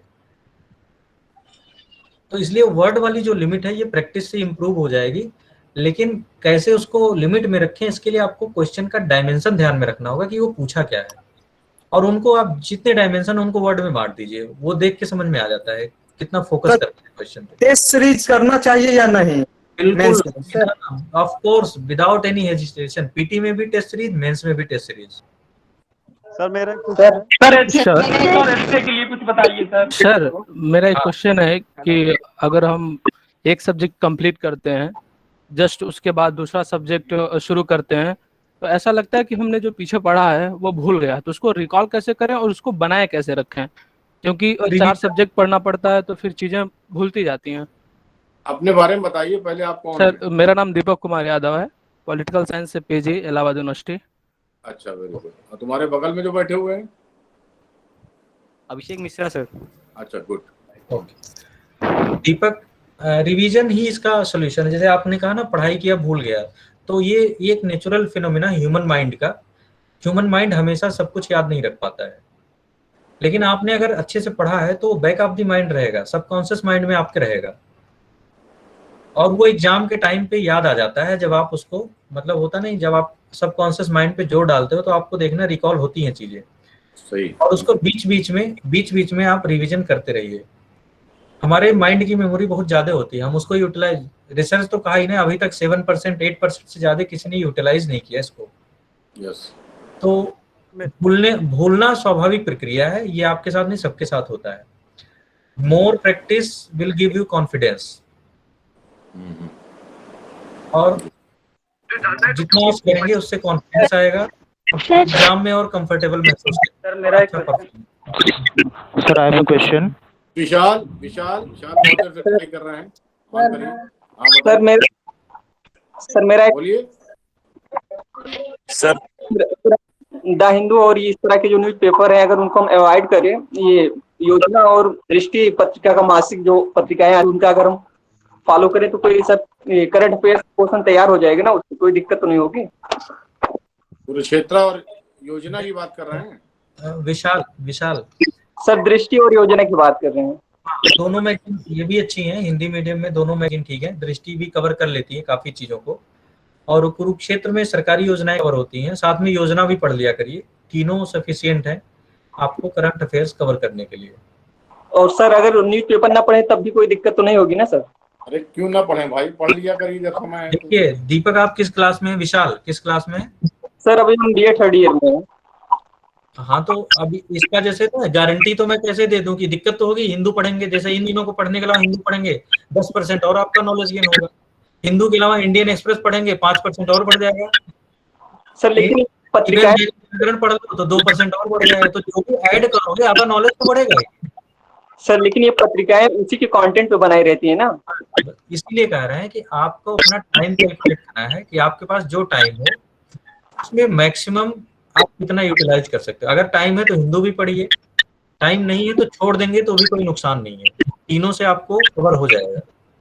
गौरव पांडे सर एथिक्स और एथिक्स का कुछ बता दीजिए सर। पांडे बहुत ट्राई कर रहे हैं। गौरव पांडे, गुड इवनिंग सर। हाँ गौरव पांडे अपनी बात रखिए, ऑन करिए, पहले अपने बारे में बताइए क्या कर रहे हैं। Good evening sir, Gaurav Pandey from Kushinagar. Sir मैं NIT श्रीनगर में सर अभी फर्स्ट ईयर सिविल इंजीनियरिंग का स्टूडेंट हूँ सर, और मैंने अभी जस्ट प्रिपरेशन स्टार्ट ही करी है सर। तो सर मैं अभी sir offline classes sir join नहीं कर सकता सर UPSC की कोचिंग के लिए। तो मैं ये सर पूछना चाह रहा था कि सर जो डिफरेंट कोचिंग्स हैं सर, उनके जो पेन ड्राइव कोर्सेस आते हैं क्या वो सफिशिएंट होते हैं प्रिपरेशन के लिए? जैसे कि सर वो जैसे पेन ड्राइव कोर्सेज हैं सर तो वो अभी मिल जाएंगे सर, तो वो 3 साल तक वैलिड होंगे, और सर उसमें मतलब अपडेट नहीं होता है, फिर वो 3 साल पुराना होगा सर। और सर एक और क्वेश्चन है सर, NCERTs कैसे करें? इसलिए कि सर मैं साइंस बैकग्राउंड से हूँ और मुझे ज़्यादा सर आइडिया नहीं है, जैसे हिस्ट्री ज्योग्राफी ये इसका ज़्यादा आइडिया नहीं है। अभी सर बेसिक से स्टार्ट करना है। कब एग्जामिनेशन में अपीयर होना है इस ईयर में? सर 2024, अभी सर मेरा ये फर्स्ट ईयर है। ओके, तो अभी आपके पास टाइम है, NCERT पढ़ लीजिए, उसका भी कोई विकल्प नहीं है। NCERT पढ़ना लिए 2 महीने 3 महीने लगेंगे सर, खत्म हो जाएगा। Okay sir, okay. उसके मैंने सर NCERT के कोर्सेस लिए हैं सर, स्टडी IQ के। देखिए मैं यहाँ किसी कोचिंग को या इसको तो प्रमोट नहीं कर सकता, और पब्लिक पोर्टल पे मैं आपको क्लियरिटी दे सकता हूँ वाइड पर्सपेक्टिव में कि ये चीजें करने से ये होगा, ये करोगे तो ये होगा, ये करोगे तो ये होगा। ये मैं बहुत क्लियर बता सकता हूँ। कौन सी कोचिंग करने से सिलेक्शन हो जाएगा, कौन सा मैगजीन पढ़ने से नॉलेज बढ़ जाएगा, ये बहुत मतलब थोड़ा क्या कहे, थोड़ा सा डेप्थ नहीं है इस क्वेश्चन में जी। मेरे सेशन से आप लोग थोड़ा अगर विजन बनाएंगे तो मुझे लग रहा है उसका ज्यादा फायदा मिलेगा। सही बात। PT मेंस कैसे क्लियर करें, कॉन्फ्रेंस कैसे पढ़ाएं, और जो मैं कह रहा हूँ मैं भरोसे के साथ कह रहा हूँ, मैं अपने एक्सपीरियंस से कह रहा हूँ। मैं मतलब सैकड़ों हजारों IAS IPS को जानता हूँ, साथ मिलते हैं हम लोग, खाते पीते हैं, तो इसलिए सबके एक्सपीरियंस को जितना मेरा नॉलेज है मैं चाह रहा हूँ उसका आप लोग फायदा उठाएं। जी रमा। हाँ गौरव आपने बात sir hello sir, suggest sir engineering background के सर स्टूडेंट्स को सर ये प्रॉब्लम होती है, जैसे सर मेरे लिए है सर, मैंने हिस्ट्री पढ़ना सर, ज्योग्राफी पढ़ना मैंने 10वीं के बाद से बिल्कुल भी नहीं पढ़ी सर, और मुझे सर अभी थोड़ा बस मैथ्स का जो ऑप्शनल पेपर है सर वो थोड़ा बस समझ में आता है, अदरवाइज ज़्यादा चीज़ें समझ में नहीं आती सर। तो अच्छा आप क्या चाहते हैं, मैं आपको क्या सलाह दूं इसके बारे में? सर मतलब शुरू से प्रिपरेशन कैसे स्टार्ट करें, क्या क्या चीजें ध्यान रखें सर? तो NCERT पढ़ लीजिए। देखिए अगर आना है तो केवल मैथ से सिलेक्शन नहीं होगा, या कंफर्ट जोन से बाहर निकलना पड़ेगा। हिस्ट्री मैं भी फिजिक्स केमिस्ट्री मैथ पढ़ के 12th में आया था, ज्योग्राफी सब्जेक्ट लिया, हिंदी मेरा सब्जेक्ट था और हिस्ट्री था, तो मुझे भी नहीं अच्छा लगता था। साइंस के स्टूडेंट हम भी थे, इंजीनियरिंग में छोड़ के आया था, मैं भी बीटेक में एडमिशन लिया था, मैं छोड़ के आ गया था, मुझे नहीं पसंद आया वहाँ पे। तो आपको अपना डिसीजन लेना, कंफर्ट जोन से बाहर निकलना पड़ेगा। जैसे मैथ आपका क्यों अच्छा लग रहा है, क्योंकि आपने पढ़ाई किया है। हिस्ट्री ज्योग्राफी नहीं पढ़ाई किया इसलिए नहीं अच्छा लग रहा है, लेकिन अगर UPSC निकालना है तो पढ़ाई करना पड़ेगा। ओके सर, एक डाउट ये था सर, मैंने जो पहला क्वेश्चन पूछा था सर कि जो सर कोर्सेज हैं, जैसे मैं ऑफलाइन कोचिंग नहीं ज्वाइन कर सकता सर, इसलिए कि मेरा बीटेक है। तो सर जो कोर्सेज जो सर मार्केट में अवेलेबल हैं वो सर कई पेन ड्राइव कोर्सेज हैं। तो सर जैसे आज मैंने अगर कोर्स लेता हूँ तो सर वो 3 साल तक वैलिड होते हैं मेरी प्रिपरेशन तक, और बीच में सर उसको सर करंट से रिलेट नहीं होते वो कोर्सेज। तो सर वो कैसे होते हैं, वो कैसे होंगे? उसके तरीका ये, इस साल बेसिक पढ़ लीजिए, नेक्स्ट ईयर जो सेमी बेसिक जिसको कह सकते हो, बेसिक प्लस करंट से जो लिंक इश्यूज है। अब जैसे बेसिक पढ़ने के बाद सोसाइटी पढ़ लो, उसमें ज्यादा कुछ चेंज नहीं होता है। Ancient history, modern history, Indian culture, ये सब अभी पढ़ लो। नेक्स्ट ईयर आप पॉलिटी इकोनॉमी पढ़ो, जिससे आपका बैकग्राउंड बनेगा। जिस ईयर एग्जाम देना है उस ईयर इंटरनेशनल, अभी का इंटरनेशनल रिलेशन, सीरिया और वो सब पढ़ोगे तो 2024 में थोड़ी ना काम आएगा। तब तक तो पता है चाइना हाईलाइट हुआ रहेगा, चाइना का इशू पढ़ना पड़ेगा। ये आपको प्रायोरिटाइज करना होता है। अभी आप जो स्टैटिकल चीजें हैं वो पढ़ लीजिए, डायनेमिक चीजें जिस साल आपको एग्जाम में जाना है वो पढ़ लीजिए। इसीलिए इसकी तैयारी का एक फेज होता है, 2 साल 1.5 साल सबको लगता है।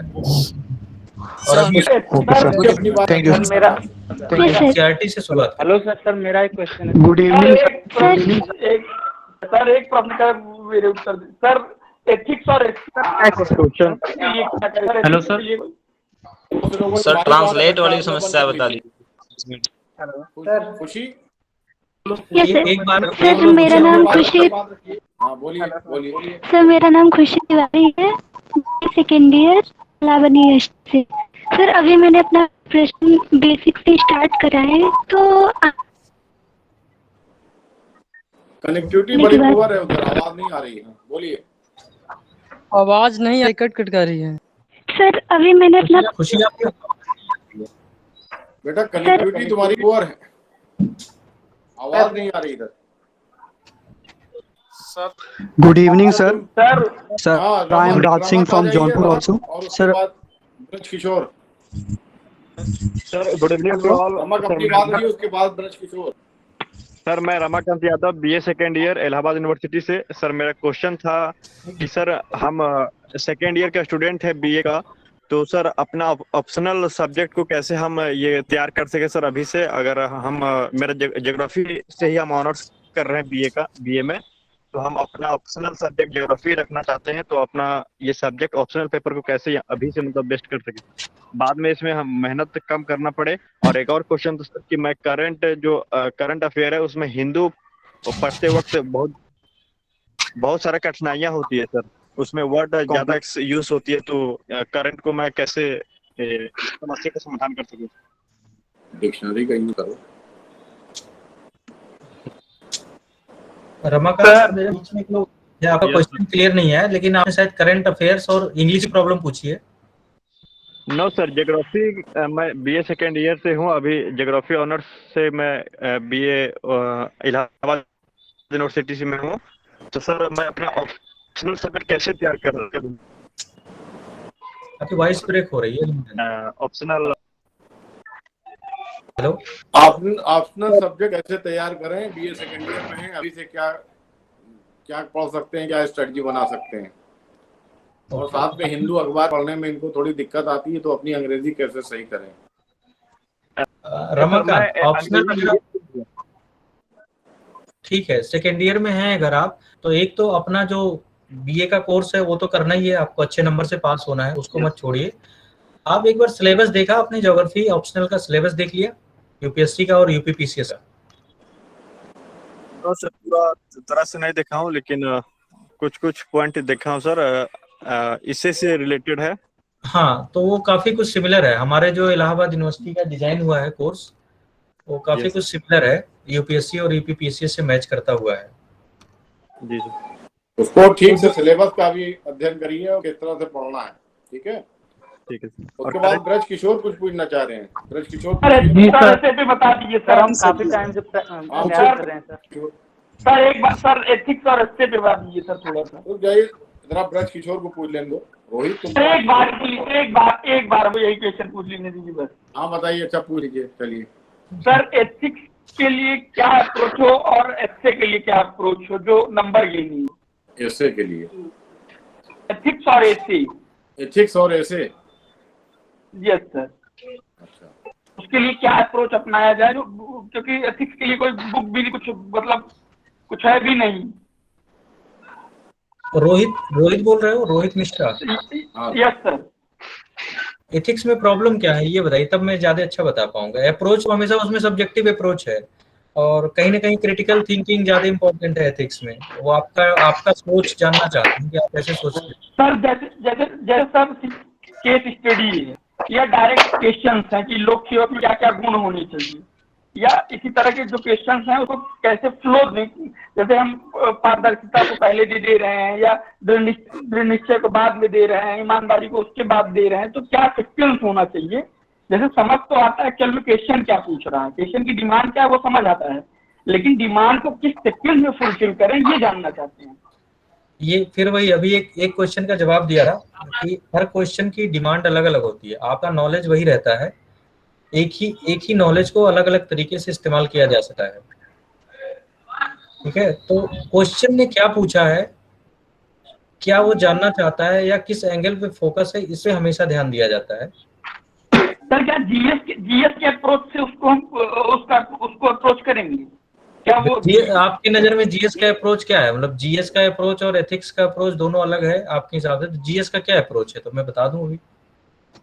सर जीएस का अप्रोच ये है कि क्वेश्चन क्या है, क्वेश्चन का क्या एक्चुअल डिमांड क्या है, वो तो समझ आता है कि हाँ ये स्टैटिक पोर्शन का क्वेश्चन है, स्टैटिक में ये लिखा है, ये हमने पढ़ा है, एक्चुअल में ये स्टैटिक पार्ट हो गया, लेकिन इसमें क्या है ये तो हमने पढ़ा भी नहीं है।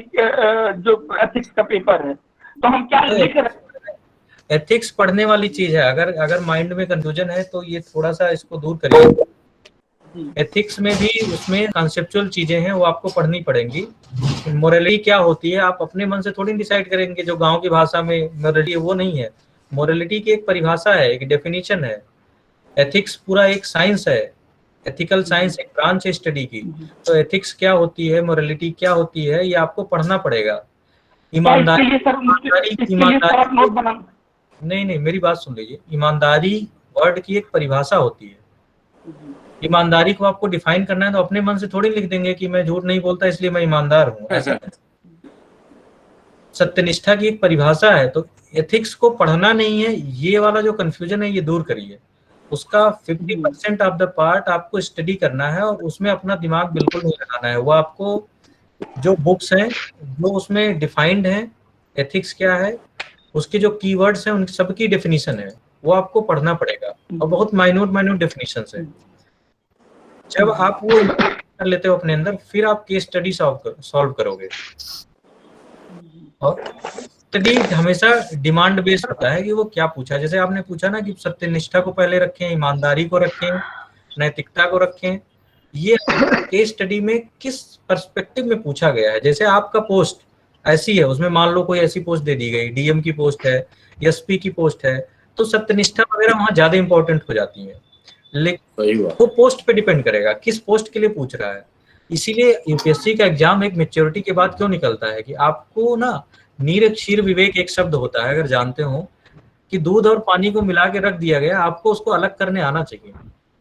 अगर दूध और पानी में कंफ्यूजन हो रहा है कि ये दूध है कि पानी है, तो इसका मतलब अभी और अपना आप विवेक पैदा करिए, अपना नॉलेज बढ़ाइए, उस दृष्टि को पैदा करिए जिससे आप अलग कर पाए। तो एथिक्स का पेपर बहुत हाई लेवल का है और इसमें मैच्योर लोगों को मैं कहूँगा फायदा मिलता है। जिसकी अंडरस्टैंडिंग बेटर है, मैच्योरिटी बेटर है, उनको थोड़ा। अच्छा, एक मिनट के लिए मैं अपना माइक ऑफ करता हूं। 1 मिनट के लिए ऑफ करिए। हाँ सर एक क्वेश्चन और मेरा,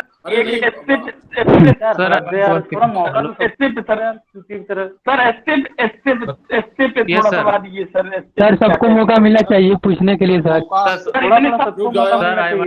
लंबा करिए, ऐसे सब में कॉमन है, तो ऐसे वाला मैं ऐसे का लाइन पे रहिए। अभी मैं 1 मिनट बाद आपको 1 मिनट बाद वो लौट रहे हैं, तो उसके बाद ठीक है ना, लाइन पे रहिए। सर वो सब भारत को सोने नहीं देते, ये ऐसे मैंने पढ़ा था, आया था एग्जाम।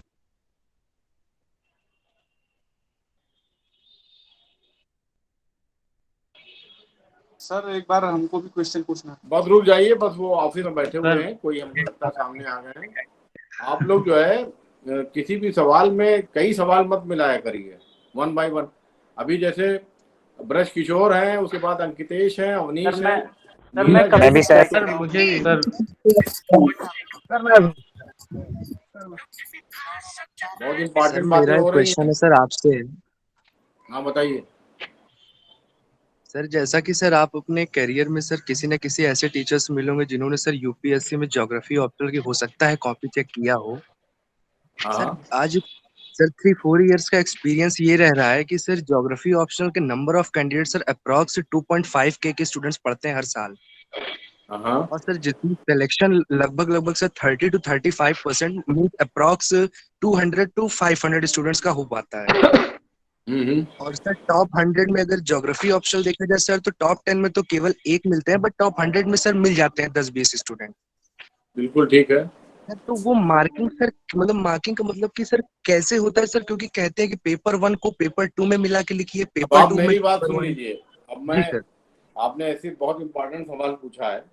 जी सर। जितने लोग तैयारी कर रहे हैं ऑल ओवर इंडिया, उनको क्या कहते हैं कि जब ज्योग्राफी पढ़ते हैं तो ये जो अपना ज्योमोफोलॉजी है, क्लाइमेटोलॉजी है, ओशियनोग्राफी है, जो फैक्ट है, मतलब मान लीजिए कंपोजिशन ऑफ द एटमॉस्फेयर आपसे पूछा गया और आपने लिखा और किसी और ने लिखा, तो ये नंबर इसमें वेरिएशन नहीं है। जैसा कि अभी मनोज जी भी कह रहे थे कि बिल्कुल आपका अपना उसमें कुछ नहीं होता है, मैथमेटिक्स होती है पूरी। लेकिन ह्यूमन ज्योग्राफी में वेरिएशन होता है। अगर आपकी अपनी चीज़ों को अपना लॉजिकल एक्सप्लेनेशन दिया है तो आपको नंबर मिलेगा, लेकिन जहाँ पर फैक्चुअल होता है वहाँ पर नंबर में वेरिएशन नहीं होता। जब वेरिएशन में आप आएंगे तभी आपका सिलेक्शन होगा, ठीक है ना।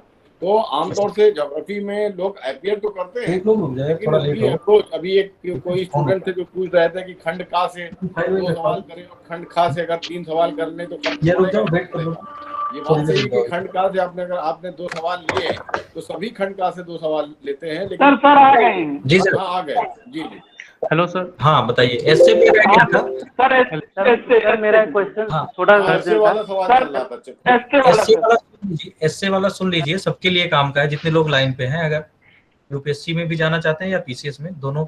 एससे बहुत इंपॉर्टेंट पेपर है, 250 नंबर का आता है और उसको अक्सर हम इग्नोर कर देते हैं क्योंकि ये तो लिख ही लेंगे।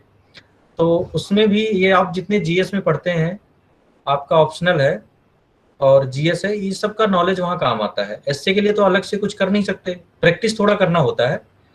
आप मतलब मेंस से पहले या आपके एग्जाम से पहले 8-10 एससे कम से कम, मैं तो और ज्यादा भी बता सकता हूँ। ऐसे तो लोग बताने वाले कह भी देते हैं 1000 एससे लिख डालो, लेकिन वो पॉसिबल नहीं है, आप 1000 एससे नहीं लिख सकते। तो इसलिए मैं कह रहा हूँ, लेकिन मिनिमम एक रखिए कि हम, अगर आपके पास जिनको 2 साल 3 साल बचा है वो अभी से सोच ले महीने में 1 एससे लिखेंगे तो 3 साल में 36 एससे तो लिख ही लेंगे महीने में 1 करके। लेकिन महीने में 1 लिखें कम से कम, फिर लास्ट के ईयर में हफ्ते में 1 कर लो, हफ्ते में 1 एससे लिखो। ऐसा ऐसा करके आप क्या होगा कि मतलब तैयारी तक पहुंचते पहुंचते 100 एससे लिख लीजिए। सर ऐसे में डायग्रामेटिक रिप्रेजेंटेशन कर सकते हैं? बिल्कुल कर सकते हैं। मतलब जी सर। हाँ पूछिए, क्या पूछिए सर माई सेल्फ सर अभी क्लियर नहीं हुआ है, एससे की पूरी बात तो क्लियर होने दीजिए सर। अरे एससे की बात क्लियर कर दी ना उन्होंने, सर ने। सर अभी नहीं क्लियर हुआ, एससे लिखेंगे कैसे सर, ये तो थोड़ा जान लेने दीजिए। लिखने का भी मैं बता दे रहा हूँ। एससे में क्या होता है, उसमें तो 1 लाइन का बस हेडिंग दे देता है कि आपको भारत में सांस्कृतिक विविधता का क्या महत्व है। यस सर, यही इशू है। ठीक है, या लिख दिया कि भारत में गरीबी उन्मूलन पिछले 4 दशकों से योजनाएं कार्यान्वित हो रही हैं लेकिन अभी तक सफलता नहीं मिली है। ऐसे टाइप का 1 लाइन आ जाता है। अब आपको उसमें एससे में लिखना होता है करीब 1200 वर्ड, 1200-1400 वर्ड लिखना होता है। तो उसमें वहां आपकी जो अभी किसी को एक प्रॉब्लम थी ना कि कैसे 250 वर्ड में लिखें सर, ये तो 500 वर्ड हो जाता है। यहाँ पे आपकी रचनात्मकता काम आती है, आपका नॉलेज बेस जो है। इसमें ना एससे ने आपको डायमेंशन नहीं दिया, क्वेश्चन में आपको डायमेंशन दे दिया जाता है। जब आप जीएस का पेपर लिखते हो तो उसमें डायमेंशन लिखा होता है कि यही आपको लिखना है। एससे में डायमेंशन नहीं लिखा होता कि आपको ये लिखना है।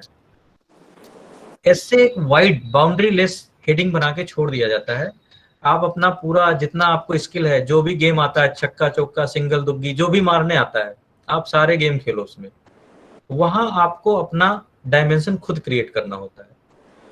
जीएस के पेपर में डायमेंशन दिया रहता है, आपको उससे बाहर नहीं जाना है। एससे के पेपर में डायमेंशन 1-2 बस हिंट करके छोड़ देता है। अगर स्मार्ट, कभी कभी स्मार्ट एससे भी आते हैं, उसमें तो डायमेंशन लिखा होता है। वो मैं सजेस्ट नहीं करता हूँ। जिसमें डायमेंशन ना लिखा हो, मैं एक चीज और बता दूं, मेरा एसए में चारों बार 150 के ऊपर नंबर आया है, लगातार मैंने अच्छा परफॉर्म किया है। रीजन यही है कि एसए में हमेशा आप डायमेंशन लेस, मैं तो यही करता हूँ, डायमेंशन लेस सब्जेक्ट चुनिए जिसमें आप अपने सारे नॉलेज को इस्तेमाल कर पाओ। 2-2 पैरे का एक एंगल बनाइए। जैसे अभी हमने मान लो कि गरीबी उन्मूलन पे ही काम कर लिया, तो गरीबी उन्मूलन क्यों नहीं सफल हुआ प्रोग्राम इंडिया में, उसके कितने डायमेंशन हो सकते हैं, आप कम से कम 10 तो बना ही लो। और 10 बना के एक पे आपने कितने 100 वर्ड लिख दीजिए, एक डायमेंशन में 1000 वर्ड हो गया, और लास्ट के 200 सब कंक्लूजन। एक अच्छा इससे 10 डायमेंशन, अगर किसी टॉपिक पे 10 डायमेंशन लिख दिया तो एग्जामिनर को लगेगा ये तो परफेक्ट इससे हो गया है, जबकि आपने कुछ नहीं किया, केवल 100 वर्ड लिखा है एक डायमेंशन पे। एग्जाम्पल दे रहा हूँ, गरीबी उन्मूलन में क्या करोगे, रीजन बताओगे भाई गरीबी उन्मूलन पे, तो गरीबी क्या होता है डिफाइन करोगे। गरीबी को नॉर्मली हम केवल ये मानते हैं जिनके पास पैसा नहीं है वो गरीब है, ऐसा नहीं है, वो तो एक आर्थिक वंचन है। गरीब पैसा नहीं है तो आर्थिक वंचन, जिसके पास शिक्षा नहीं वो भी गरीब है, शैक्षणिक वंचन है। महिलाओं के पास सामाजिक वंचन है, वो उनके पास पैसा भी है वो भी, लेकिन सामाजिक दबाव इतना है कि वो फ्रीडम होकर अपना डिसीजन नहीं ले पाती। दलितों के पास पैसा है, मान लो वो सफल भी हो गए, नौकरी भी कर रहे हैं, लेकिन वो एक वंचित वर्ग का जो उनके ऊपर लगा है, समाज में उनको सम्मान नहीं मिलता, तो एक सामाजिक वंचन उनका भी है। फिर जिसको कहते हैं वॉइसलेसनेस, ये भी एक तरह का गरीबी है, बस आपको लिखना है अपने वर्ड में, ये वंचन है एक तरह का, ये आपका पिछड़ापन है, गरीबी है। तो ये होता है डायमेंशन को खोलना। आप गरीबों को केवल पैसे से अगर जोड़ दिए तो उस हिस्से में आएंगे आपको कितने, आपको 250 में आ जाएगा, 100 नंबर दे देगा, 120 नंबर 105 नंबर ऐसे आते हैं। लोग कहते हैं सर मैंने तो लिखा था 150 वर्ड, आया नहीं। तो गरीबी का रीजन क्या है उसको आप डिफाइन करिए, कैसे उसको दूर कर सकते हैं। गवर्नमेंट का क्या रोल था, कितने लेवल तक फेल हो गई। सोसाइटी का भी, हर चीज में गवर्नमेंट के साथ साथ सोसाइटी का भी रोल होता है। सोसाइटी का क्या रोल था एज ए इंडिविजुअल, सोसाइटी तो एक यूनिट हो गई, एज ए इंडिविजुअल भी आपका क्या रोल था वो भी आप डिफाइन करिए। प्लस वर्ल्ड लेवल पे अगर कोई रोल है, जैसे बहुत सारी वैश्विक संस्थाएं हैं उनका कोई रोल है वो जरूर लिखिए। ये सब लिखने के बाद फिर हमारा गरीबी जैसे आती है, भारत में गरीबी मेन जनसंख्या ओवर पॉपुलेशन जो है हमारी, ये भी एक जिम्मेदार कारण है। रिसोर्सेज, क्लाइमेटिक कंडीशन, ज्योग्राफी है, तो एक पैरा बिल्कुल, अगर ऐसे आप लिख रहे हैं ज्योग्राफी के स्टूडेंट हैं, क्लाइमेटिक रीजन भी आना चाहिए। डिजास्टर इतना होता है, जितना आप रिकवर करते हो उतना आपका वेस्टर्न रीजन क्यों पिछड़ा रह गया, डिजास्टर पोर्न एरिया है हमारा उड़ीसा और ये सब क्यों पिछड़े रह जाते हैं, वहां तो रिसोर्सेज बहुत हैं लेकिन क्लाइमेटिक इफेक्ट है। तो ये एस्से में मैं एक बस एग्जांपल लेके समझाना चाह रहा हूँ, हर एस्से में आपको डायमेंशन खोलना होता है। डायमेंशन खोलना आपकी अपनी स्किल है, आपकी अपनी रचनात्मकता है, वो नॉलेज बेस से आता है, आपकी क्रिटिकल थिंकिंग से आती है। चलिए ब्रज किशोर आप अपनी बात कहिए। Sir, myself Braj Kishore Tiwari, and I'm a student of MA second semester in Geography department. Sir मेरा क्वेश्चन ये था कि जब आप PhD कर रहे थे सर, तो उस दौरान तैयारी की पढ़ाई, मतलब सिविल सर्विसेज की तैयारी की पढ़ाई और PhD की पढ़ाई को कैसे बैलेंस किया था? क्योंकि सर जहाँ PhD एक पर्टिकुलर सब्जेक्ट पर फोकस मांगता है, वहीं सर ये सिविल सर्विसेज का एग्जाम सर बहुत डाइवर्स होता है सर। अच्छा, आज मैं इलाहाबाद यूनिवर्सिटी के सामने एक घटना रिवील करता हूँ। मैं अपनी बहुत सारी बातें बताया नहीं था। मैं पीजी के बाद गया था डीयू में मेरा एडमिशन हो गया था, north campus Delhi school of economics, जो कि आप लोगों का भी सपना होता है। मैं दिल्ली स्कूल ऑफ इकोनॉमिक्स में ज्वाइन किया था पीजी, मैं वहां से करना चाह रहा था। एंट्रेंस दिया, हो गया तो ज्वाइन कर लिया, क्योंकि इलाहाबाद यूनिवर्सिटी का रिजल्ट नहीं आया था। लेकिन 1 महीने में वहाँ इतना काम, मतलब अच्छी पढ़ाई थी, मैं उसकी बुराई नहीं कर सकता। वहाँ पे लोग जाना चाहते हैं, लिमिटेड सीटें हैं, 27 सीट आज भी है, ज्यादा सीट नहीं है वहाँ पे, बट उनमें मैं अच्छा करके मैं पहुंचा था। लेकिन वहाँ पे पढ़ाई एकेडमिक ओरिएंटेड ज्यादा थी, तो इसलिए मैं वहां से वापस आ गया। मेरा इलाहाबाद एडमिशन हो गया, मैं डीयू छोड़ के वापस आ गया इलाहाबाद पीजी करने, जबकि लोग एक बार निकल जाने के बाद आते नहीं है, क्योंकि इलाहाबाद में थोड़ा एकेडमिक माहौल है और अच्छा है पढ़ाई के लिए, टीचर सपोर्टिव है। जब आप और जगह क्या है, जब आप सिविल सर्विस बताते हो तो निगेटिव हो जाते हैं, इलाहाबाद में ये चीज नहीं है। सिविल सर्विस आप बताओगे टीचर्स को तो कोऑपरेट करते हैं। तो ऐसे पीएचडी में भी मेरा एमफिल में एडमिशन हो गया था, पीजी किया, फिर उसके बाद आदमी को दिल्ली जाने का रहता है ना, तो मैं पीजी में डीयू से वापस आ गया। फिर पीजी पास आउट कर लिया, जेआरएफ हो गए, तो जेएनयू का एंट्रेंस दे दिया, जेएनयू में हो गया एमफिल में।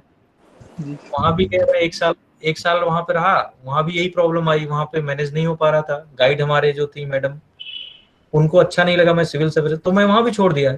नॉर्मली जेएनयू कोई नहीं छोड़ता, मैंने एमफिल ड्रॉप आउट मैं छोड़ दिया था। मुझे बहुत लोगों ने समझाया एमफिल मत छोड़ो, कैरियर कहीं नहीं है, सिविल सर्विस की गारंटी नहीं है, पीएचडी कर लो यहाँ से कैरियर बन जाएगा। मैंने छोड़ दिया। वापस आके इलाहाबाद मैंने एंट्रेंस दिया, यहाँ का अपना एंट्रेंस निकाल के जेआरएफ हुआ था तो एंट्रेंस मुझे देना नहीं पड़ा भाई। मैं मेरिट और मेरा जेआरएफ में जो भी मार्क्स था उसके हिसाब से मेरा पीएचडी में एडमिशन हो गया इलाहाबाद में भी। तो कहने का मतलब आप पढ़ाई के साथ मैनेज कर सकते हो, लेकिन कोशिश ये करना कि जो आपका फोकस में हो। मेरा एकेडमिक्स एज ए ऑप्शनल था, नो डाउट मैं अच्छा करता, अगर मैं यूपीएससी में सफल नहीं होता तो मैं इधर भी अच्छा करता, लेकिन मेरा फोकस यूपीएससी था, इसलिए मैं एकेडमिक्स को थोड़ा मैनेज करके चलता था। और उसमें कहीं ना कहीं यूनिवर्सिटी का बहुत बड़ा योगदान है कि मुझे सपोर्ट मिला, अपने गाइड से सपोर्ट मिला था। तो पीएचडी तो गाइड के ऊपर है, गाइड आपको कितना छूट देते हैं, तो मेरे गाइड ने अच्छा सपोर्ट किया था। Avneesh, hello sir. Hello sir, मेरा अभिषेक रुक जाओ, इनके बाद अवनीश के बाद। हाँ सर, मेरा सवाल ये है कि जैसे मेंस के लिए ज्योग्राफी ऑप्शनल के लिए आंसर्स के पहले मॉडल आंसर्स उसे नोट्स से बना लिए जाएं या अपने मन से लिखे जाएं? मॉडल आंसर मत बनाइए। मॉडल आंसर बनाने आपको, क्योंकि मॉडल आंसर का सही फ्रेमिंग, सही स्ट्रक्चर आप नहीं कर पाओगे, तो आप केवल लिखिए और उसको किसी से चेक करा लीजिए, टीचर से हो गया, कोचिंग टीचर से हो गया, या आपकी जो सीनियर्स हैं उनसे चेक करा लीजिए, वो आपको बेटर गाइड कर पाएंगे। आप कैसे मॉडल आंसर बना सकते हो? मॉडल आंसर बनाने के लिए जैसे कुएं की गहराई नापने के लिए बाहर निकल के कुछ डालोगे ना, तब तो नाप पाओगे कितना गहरा है। अभी आप कुएं में ही बैठे हो, कह रहे हो सर इसकी गहराई नापना है, कैसे नाप पाओगे आप? तो बाहर निकलना पड़ेगा ना। तो अभी आप बाहर नहीं निकल, वो जो बाहर निकल चुका है उसको बोलिए कि सर मेरी गहराई नाप दीजिए आप। Abhishek Singh Prince. Hello sir, क्या खुद का आंसर चेक कर सकते हैं हमने? फिर आए Rohit. Hello sir. Hello sir. Hello sir, नमस्कार सर। Hello sir. बोलिए सर। हम इलाहाबाद यूनिवर्सिटी के मतलब यूनिवर्सिटी से हैं सर, हमारा सेकंड सेमेस्टर है सर। मेरा क्वेश्चन ये था कि अगर आप हिंदी मीडियम से हैं और सर आपको मतलब द हिंदू पढ़ना हो, तो द हिंदू तो इंग्लिश लैंग्वेज में रहता है, तो उसको मतलब कैसे यूटिलाइज किया जाए सर, मतलब कन्वर्ट किया जाए? तो अभी से पढ़िए तो हो जाएगा। अभी आप सेकंड सेमेस्टर में हैं, 1-2 साल से पढ़ने का तो सर हम 2017 से ही पढ़ रहे हैं। 2017 में मतलब हमारा सर ग्रेजुएशन फर्स्ट ईयर से ही समझ में आ रहा होगा। हिंदी पढ़ के समझ में आ रहा है, काफी अच्छी लैंग्वेज, बल्कि आप इंडियन एक्सप्रेस और टाइम्स ऑफ इंडिया पढ़ोगे वो ज्यादा टफ है, हिंदू ज्यादा। जैसे हम डिफेंस की प्रिपरेशन भी कर चुके हैं सर, एनडीए की कर चुके हैं सर, मेडिकल प्रॉब्लम था इसलिए लेफ्ट कर दिए सर उसको। तुम मेरे पास आना, मैं बताऊंगा, थेसारस तुमको खरीदवाऊंगा, डिक्शनरी साथ साथ एक चीज आती है थेसारस। और सर मेरा क्वेश्चन है सर। सर मेरा क्वेश्चन है सर। मेरा क्वेश्चन है।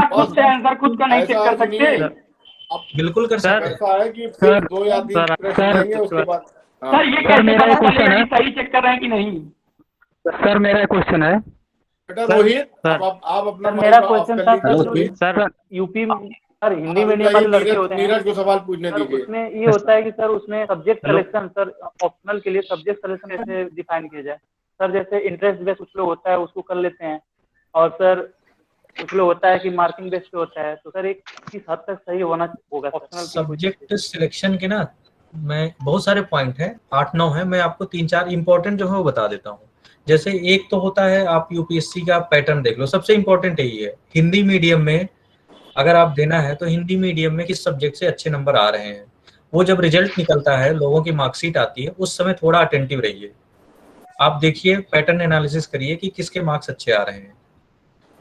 बट इसका मतलब ये नहीं है जिसके मार्क्स आ रहे हैं आप वही ले लोगे। पता चले फिलॉसफी के आ रहे हैं और आपने आज तक फिलॉसफी का, दर्शन शास्त्र का पता ही नहीं कांट कौन है, और तो पाने की जरूरत नहीं है। एक तो पैटर्न देख लीजिए, दूसरा आपका जो बैकग्राउंड है, अगर कोई पीजी कर रहे हो, पीएचडी कर रहे हो, तो मुझे लग रहा है वो इसी सब्जेक्ट में जाना चाहिए, क्योंकि आपका नॉलेज बेस वहाँ स्ट्रांग है, कमांड है। आप किसी और सब्जेक्ट में जाओगे तो उतना नॉलेज गेन करने के लिए आप 1 साल 6 महीने लगाओगे ना। हाँ सर, वही 1 साल 6 महीने अपने बैकग्राउंड कहते हैं कि आप हिंदी मीडियम से हो तो ज्योग्राफी आपके लिए एप्रोप्रिएट सब्जेक्ट नहीं माना जाता। ये किसने सलाह दिया है? सर काफी मतलब यूट्यूब पे ऐसे वीडियोस पड़े हैं कि अगर आप हिंदी मीडियम तो आप उस सब्जेक्ट को चुनिए जो आपको लैंग्वेज में हेल्प करे। और सर इस टाइप की समस्याएं आती हैं। चलिए खैर, नीरज तो यस सर। Hello sir. अपनी बात रखिए। Sir, my name is हाँ। Neeraj Srivastava and I'm currently BA third year student and I'm also from SSL. So, ओ, so किस sir, नंबर में रहते हैं sir, नीरज? किस 20 कमरे? नंबर सर 20 सर। तो सर मनोज जी मेरा आपका कौन सा रूम नंबर था? मेरा सर 93 में मैं एंट्री किया था स्टार्टिंग 93 जैसे। अच्छा स्टार्टिंग इधर हाँ, लेफ्ट साइड। फिर 74 में रहे 2-3 साल, फिर उसके बाद सर 81 में रहे, 3 कमरों में रहा मैं। अच्छा, तो उस टाइम में राहुल सिंह वगैरह थे? हाँ राजेश हाँ शर्मा हाँ सर, बिल्कुल बिल्कुल हाँ, सर। हाँ। तो सर मेरा क्वेश्चन ये है कि सर जैसे क्या ये जरूरी है कि जिस सब्जेक्ट को ऑप्शनल लेना है सर उसी से पीजी करें? क्योंकि सर जैसे मैं सोच रहा हूँ और एमए करने को ज्योग्राफी से, लेकिन ऑप्शनल सोच रहा हूँ sir anthropology. Sir is it advisable? अगर आपका कोई बैकग्राउंड है, आपका उसमें इंटरेस्ट है, तो हमेशा एडवाइजेबल है, क्योंकि ऑप्शनल में ना आपको केवल अपना इंटरेस्ट देखना है। आपका इंटरेस्ट अगर अच्छा है, हिंदी मीडियम में एंथ्रोपोलॉजी, हिंदी मीडियम में डिस्कनेक्ट हो गया। Neeraj hello sir. हाँ बोलिए बोलिए। हिंदी मीडियम में एंथ्रोपोलॉजी में सजेस्ट नहीं करूंगा सर। मेरा इंग्लिश मीडियम है, मतलब फिर आप इंग्लिश मीडियम में तो बहुत सारे ऑप्शन है। English medium sir okay. Actually sir मेरा हिंदी मीडियम था 12th तक, फिर मैं इंग्लिश को कर दिया यूपीसी। ठीक है, मतलब बैकग्राउंड अगर इंग्लिश है तो जा सकते हो। Anthropology is good optional for English medium. Hindi medium में मैं सजेस्ट नहीं करूंगा। कौस्तुभ पांडे तो सर एमए में कोई दिक्कत तो नहीं है? इसे एमए ज्योग्राफी से कर रहे हैं सर, एंथ्रोपोलॉजी ले रहे हैं। क्या दिक्कत आएगी? ये तो अच्छा है, आपको 2 सब्जेक्ट का नॉलेज हो गया। मेरा खुद एग्जांपल है, मैं ज्योग्राफी से था, मैंने हिंदी लिटरेचर से दिया है, बट इंटरेस्ट हो गया। मैंने ज्योग्राफी से पीएचडी कर रहा था, लेकिन मैंने ज्योग्राफी से एग्जाम नहीं क्लियर किया, मैं हिंदी से क्लियर किया हूँ। हिंदी लिटरेचर मेरा ऑप्शनल था, लेकिन मेरा इंटरेस्ट था, ये मैं क्लियर बता दूं, बहुत अच्छा इंटरेस्ट था। मैं लिखता पढ़ता था, मतलब अच्छा इंटरेस्ट था, आज भी है। हिंदी लिटरेचर की मैं बहुत सारी किताबें पढ़ गया हूँ, तो वो इंटरेस्ट था और मुझे थोड़ा उसको बढ़ाना था और ज्यादा, तो मैं ऑप्शनल ले लिया। सर क्या ज्योग्राफी से दिए थे तो नहीं हुए थे? मैं दिया ही नहीं था, बस मेरा कॉन्सेप्ट मैं एक भी रोहित मिश्रा बहुत इंटरेस्टिंग। कौस्तुभ पांडे ज्योग्राफी ले लेता तो उससे भी सफल होता, ये भी मैं बता दूं। लेकिन मुझे हिंदी और अच्छे से पढ़ना था, क्योंकि मैं कुछ लेखन उखन करता रहा था, मेरा लेखन ठीक था, तो मुझे उस स्किल को और बढ़ाना था, तो मैंने हिंदी ले लिया। सर तो हिंदी से पीएचडी क्यों नहीं की? क्या चीज? अरे रोहित भैया, रोहित और लोगों को मौका दो। कौस्तुभ पांडे तुम्हारे सीनियर हैं, बार बार ट्राई कर रहे हैं। हाँ कौस्तुभ पांडे बोलिए। Good evening sir. सर मेरा क्वेश्चन ये है कि क्या आपने एडमिशन टाइम से ही अपना ऑप्शनल फिक्स कर लिया था कि मुझे ये ऑप्शनल लेके चलना है, और इस तरीके का माइंड मेकअप कर लिया? हाँ, हिंदी लेने का ऐसा नहीं सोची समझी रणनीति। जब मैं एंट्री किया एग्जाम 2013-14 के आसपास, तो 2 ऑप्शनल थे उस समय, एक नहीं था। तो मुझे हिंदी और ज्योग्राफी में दोनों के चल रहा था। मैंने पीसीएस यूपी का पीसीएस जो दिया है, हिंदी और ज्योग्राफी से दिया था। लेकिन उसी दौरान जिस साल में यूपीएससी देने गया 2014 में, उसी साल एक ऑप्शनल हो गया, हटा दिया। उसने कहा एक होगा, तो मेरे पास दोनों ऑप्शन था। मैं ज्योग्राफी भी लेता तो भी सिलेक्ट होता, हिंदी लेता तो भी नहीं होता, ऐसा कुछ नहीं था। ठीक है नीरज, हिंदी ले लिया क्योंकि मैंने दोनों की तैयारी कर रखी थी। Thank you. इसलिए मैं एडवाइस ये नहीं करूंगा कि आप अपना बैकग्राउंड छोड़ के किसी और सब्जेक्ट में जाएं। मेरा बैकग्राउंड हिंदी का भी था, इसलिए मैंने लिया। ऐसे रैंडम डिसीजन नहीं था कि ऐसे ही सपना आया चलो हिंदी ले लेते हैं, ऐसा नहीं था। मैंने बीच में थर्ड ईयर में हिंदी पढ़ा था, 3 साल में हिंदी किया था। Good evening, sir. From BA. Sir, I wanted to ask you a question that I am going to give this prelims this year, 2021. So I have 2 months. आवाज डिस्कनेक्ट हो गई है सर। 2 महीना बचा है, तो सर जैसे कई सारे सब्जेक्ट हो गए, लेकिन सर जैसे कुछ ना कुछ बच ही जाता है। सर कुछ ना कुछ बच ही जाता है। सर आपका भी बचता था, एंट्रेंस देने की सोच रहा हूँ, तो सर डीयू में आज जैसे रजिस्ट्रेशन शुरू हो रहा है, सर क्या डीयू या जेएनयू और सब यूनिवर्सिटीज में मैनेज हो पाएगा जितना इलाहाबाद यूनिवर्सिटी में मैनेज हो जाता है? और क्या यहाँ आपको इजी लगा करना जो है इलाहाबाद यूनिवर्सिटी में? क्योंकि मतलब यूपीएससी का पैटर्न ये है कि 10-12 घंटे भी पढ़े तो कम ही लगता है, बाकी पीजी भी मैनेज करना है, रिसर्च भी मैनेज करना है।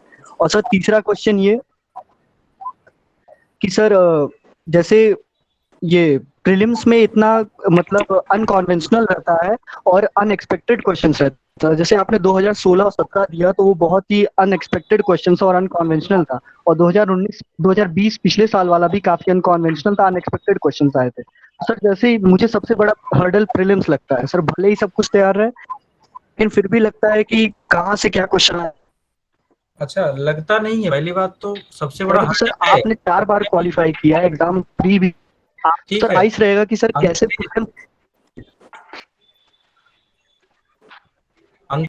इतना बड़ा तो प्रश्न तुमने पूछ लिया, बहुत सारी बातें तुम्हारे उसमें रखी, क्वेश्चन बड़ा को प्यारा मैं था। 2-3 लाइन में कर दे, क्योंकि मौका नहीं पा रहा था अभी तक। हाँ, ठीक सर है। बता रहे हैं ना। आपने कहा कि पीटी सबसे बड़ा हर्डल लगता है, तो ये जो वर्ड लगता नहीं है, सबसे बड़ा हर्डल है, ये एक्सेप्ट कर लीजिए, वो है ही, क्योंकि उसमें करीब 5-7 लाख लोग एग्जाम देते, 10 लाख के आसपास फॉर्म भरते हैं, करीब 6 लाख लोग बैठते हैं एग्जाम में, 4 लाख तो डर के भाग जाते हैं, बैठते ही नहीं कि अटेम्प्ट खराब हो जाएगा, तो 40% लोग तो ऐसे ही उड़ जाते हैं। फिर 6 लाख बैठते हैं, उसमें से 10-12 हजार सिलेक्ट होते हैं, तो आप सोच लो कितना बड़ा हर्डल है। 6 लाख लोग बैठते हैं, 5 लाख 6 लाख, उसमें से 10-12 हजार सिलेक्ट होते हैं मेंस के लिए। तो पीटी ही सबसे टफ है, और उसका रीजन यही है, सबसे टफ कंपटीशन है, सबसे ज्यादा लोग बैठते हैं। तो नॉलेज मैंने पीटी पे तो 10 मिनट बताया आपको क्या करना है, 3-4 तरीके हैं, वो आपको करना पड़ेगा। पीटी की गारंटी किसी के लिए नहीं है, चाहे कोई सिलेक्ट, मैं भी अभी पीटी देने जाऊं तो कभी भी फेल हो सकता हूं, तो मुझे भी उतनी ही मेहनत करनी पड़ेगी जितना आपको करना पड़ रहा है। चलिए लास्ट क्वेश्चन सर मेरा ये खाली टेस्ट टेस्ट का है। सर टेस्ट सीरीज वाला आप कह रहे हैं कि करना चाहिए सर। अब जैसे मेंस वाला 1 साल लंबा टेस्ट सीरीज चलता है ऑप्शनल का, सर अब जैसे टाइम नहीं बचा है तो मैं सोच रहा हूँ प्रीलिम्स के बाद करूँ, खुद से मार्केट से लेके करूँ कि सर जो बचा रहेगा सर कोचिंग से इवैल्यूएट करवा के करूँ। ये मेंस का पर्सनल क्वेश्चन प्रीलिम्स का पर्सनल हो जाते हैं। राज कौन बोल रहा है ये? Yes sir. हाँ, ये देखिए पर्सनल क्वेश्चन बहुत पर्सनल हो जाते हैं, इसका जवाब मैं कैसे दे पाऊंगा, ये आपकी प्रॉब्लम है।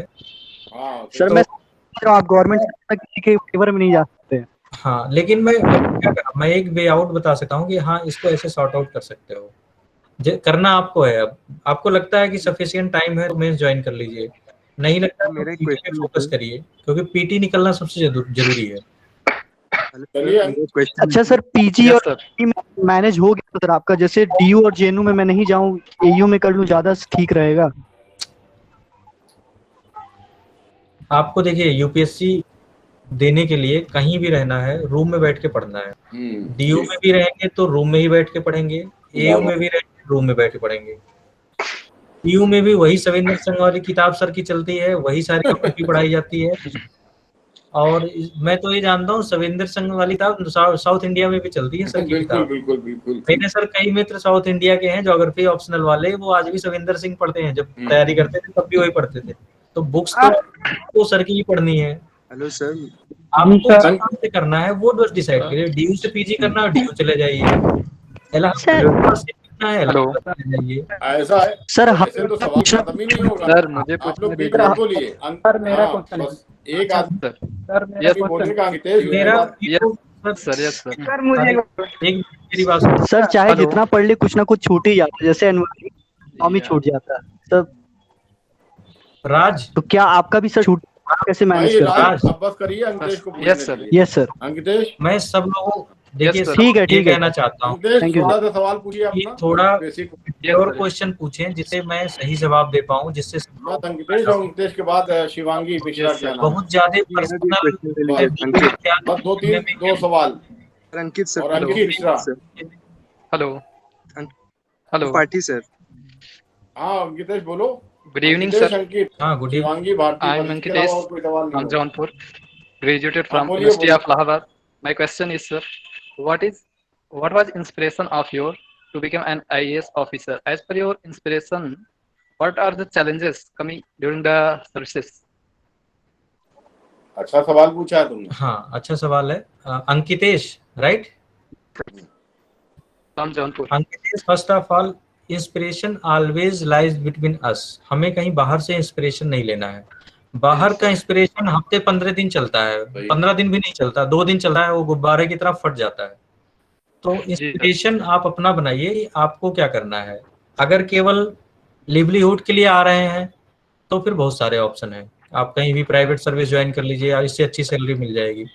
चैलेंजेस के साथ साथ livelihood, society change, self respect, societal respect, और इन्हें कंप्लीट पैकेज कह सकते हो कि आपको सोसाइटी में रेस्पेक्ट भी मिलेगा, आपकी सैलरी भी अच्छी है, आपको एक अच्छा कमरा मिलेगा बैठने के लिए, और काम करने के लिए स्टाफ मिल जाएगा, और कहीं आप जाएंगे तो आप काम करने वाले बनेंगे, आपको काम करना पड़ेगा, यहाँ आपको करवाना पड़ता है काम। सिंपल सा अंतर। यहाँ रिस्पॉन्सिबिलिटी आपके ऊपर है, चैलेंजेस आपके ऊपर है, सब कुछ रिस्पॉन्सिबिलिटी आपको फेस करना है, लेकिन हेल्पिंग हैंड हमेशा होगा। तो इसलिए administrative service is a managerial service. आपको मैनेज करना होता है सिचुएशन को, क्राइसिस को। कोरोना में आप लोगों ने देखा, सब लोग घर में बैठे थे, हम लोग कितना उसको फील्ड में जाके मैनेज किए, किसी को नहीं पता था कैसे करना है, लेकिन किया, अंत में किया लोगों ने। कितनी भी कोई बुराई कर ले, लेकिन एडमिनिस्ट्रेशन ने अच्छा काम किया। बट सिचुएशन जब अनकंट्रोल हो जाती है तो उस पर किसी का कंट्रोल नहीं रहता। दो छात्राएं हैं, भारती और Shivangi. Thank you sir. Last question है ये। सर मेरा ले hello sir, good evening sir. बोलिए जल्दी। हाँ बोलिए। सर मैं पूछना चाहती हूँ भारती कि शिखा। पॉलिटिकल साइंस ऑप्शनल लेना है हिंदी मीडियम से, क्या ये सही रहेगा? ये तो आपके ऊपर डिपेंड करता है। पॉलिटिकल साइंस में पीजी किया है आपने? सर अभी ग्रेजुएशन है, सेकेंड ईयर। अच्छा, आगे जो आपने जिस सब्जेक्ट में पीजी करना अभी से डिसाइड कर लो, थोड़ा सा अपना इंटरेस्ट देख लो, तो पीजी वाला सब्जेक्ट रख लो, उसमें कोई दिक्कत नहीं है। जिस सब्जेक्ट में आप पीजी कर रहे हो उसको रखो, हिंदी हो इंग्लिश हो, क्या फर्क पड़ता है। Yes sir. और एक और चीज, मीडियम को लेके मेरा एडवाइस है, अगर किसी को लगता है वो कंफर्टेबल है इंग्लिश में तो गो फॉर इंग्लिश, ये मैं कहूंगा। अगर वो कंफर्टेबल है या इक्वल लेवल पे भी है, हिंदी इंग्लिश अगर इक्वल है तो इंग्लिश की तरफ जाए। इवन 60-40 भी है तो भी मैं कहूंगा 40% इंग्लिश है, 60% हिंदी है, तो इंग्लिश की तरफ जा सकता है, क्योंकि वो रिकवर कर लेगा। शिखा और शिवांगी, कुछ भी नहीं आता इंग्लिश तो ना जाए, फिर एडवाइजेबल नहीं। Shikha. Sir my name is Shivangi. हाँ बोलिए। सर मैं बीए सेकेंड ईयर की छात्रा हूँ। मुझे बस मीडियम को लेकर ही थोड़ा कंफ्यूजन था सर, कि देख रहे हैं इंग्लिश मीडियम वालों का सिलेक्शन ज़्यादा हो रहा है। मैं 12 हिंदी मीडियम से पास हूँ और ग्रेजुएशन में मैंने इंग्लिश मीडियम अब चेंज कर लिया है। बट सर मुझे क्या इंग्लिश मीडियम में ही लेके चलना चाहिए? सर ज्योग्राफी तो मुझे बहुत अच्छे से समझ में आती है इंग्लिश में। अच्छी तो बात है, अभी तो इनिशियल स्टेज पे हो, कर सकती हो आराम। बोल्ड डिसीजन लिया है आपने, मीडियम चेंज कर लिया है, अब हिंदी के बारे में तो सोचना ही नहीं है, अब आप इंग्लिश के लिए जाओ। आपने तो चेंज कर लिया ना? Yes sir. तो सर कई लोग कहते हैं कि आप इंटर तक हिंदी मीडियम से थी तो फिर आगे हिंदी मीडियम में रखिए। ऐसा नहीं है, ऐसा नहीं है। आगे आपने चेंज कर लिया है, अब कोई दिक्कत नहीं आएगी, मेहनत थोड़ा कर लीजिए, 2-3 साल में इम्प्रूव हो जाएगा। अच्छा, शिखा और अंकित, मेरा एक क्वेश्चन है सर। Yes sir. दो लोग हैं, शिखा अंकित और ऋतिक, बस तीन हाँ, लोग। इसके बाद ये पैक करते हैं। शिखा बताओ जल्दी, 1 मिनट रखिए अपनी बात। सर मुझे बोलना सर, प्लीज सर 2 मिनट। अरे भैया देखो, ऐसा है, सर ने 1 घंटे का वादा किया सर था। अपनी स्टडी बताइए सर, अपनी स्टडी बताइए सर। आप 4 साल में, अरे जिसको बुलाया जा रहा है ना उसको आने दीजिए ना। शिखा, अंकित सर और भारती, ये 3 लोग बचे हैं और बस। सर मुझे भी कुछ पूछना है सर। आप बताइए कौन है जिनका My मैंने name नाम is लिया? Ankit. आप बोलिए ना अंकित। So my name is Ankit Tripathi. I am doing BA 3rd year from Allahabad University. Sir मेरा क्वेश्चन ये है कि अगर आप अपने यंगर सेल्फ से मिलिए आज से 2013-14 में, sir what advice will you give him? 2013-14 में एडवाइस यही है, आप पहले अपनी माइंड क्लियरिटी क्लियर करिए कि किस तरफ जाना है, ये बहुत जरूरी है। हम खासकर जब बीए 3rd ईयर का फेज होता है, बड़ा कंफ्यूजन आता है माइंड में कि आपको एकेडमिक्स में जाना है, एडमिनिस्ट्रेशन में जाना है, प्राइवेट सेक्टर में भी जाना है, बहुत सारे ऑप्शन होते हैं, केवल civil service is not a only option. Business में भी जा सकते हो आप, एमबीए करो, बीए के बाद एमबीए करो, बिजनेस में जाओ, अपना बिजनेस सेटअप स्टार्टअप करो, एक नया फ्यूचर प्रोस्पेक्ट्स है स्टार्टअप फील्ड। तो माइंड में क्लियर करिए कि आपको कैरियर में क्या करना है। ये 3rd ईयर तक आते आते अगर हो जाएगा तो आप 2 साल में उस चीज को प्लान करके सक्सेसफुल भी कर सकते हैं। भारती आप क्या कह रही हैं? Yes sir, good evening. बोलिए भारती। हाँ गुड इवनिंग, बोलिए। सर मेरा नाम भारती है, मैं यूनिवर्सिटी ऑफ इलाहाबाद की बीए सेकेंड ईयर की छात्रा हूँ। बोलिए। सर मेरा क्वेश्चन ये था कि सर मुझे मैं वीक हूँ सर मैथ में, तो मैं सर यूपीएससी मतलब कैसे सर मैथ की तैयारी करूं सर यूपीएससी में? तुम्हारा मैथमेटिक्स सब्जेक्ट है क्या? नो सर नहीं है सर, यूपीएससी में रहता ना सर। प्रैक्टिस करना पड़ेगा उसमें प्रैक्टिस करना पड़ेगा और डिपार्टमेंट में वहाँ सीसेट निकालने के लिए आपको थोड़ा प्रैक्टिस बेसिक लेवल का थोड़ा सा अपने लेवल पे अप्रोच करनी पड़ेगी, ठीक है, डिपार्टमेंट लेवल। जरूरत पड़े तो आप कोचिंग कर लो, अगर इतना कमजोर लगता है तो थोड़ा किसी गाइडेंस ले लो टीचर की। उसका कोई वो नहीं है, अल्टरनेट नहीं है। और उसके अलावा जी बोलिए।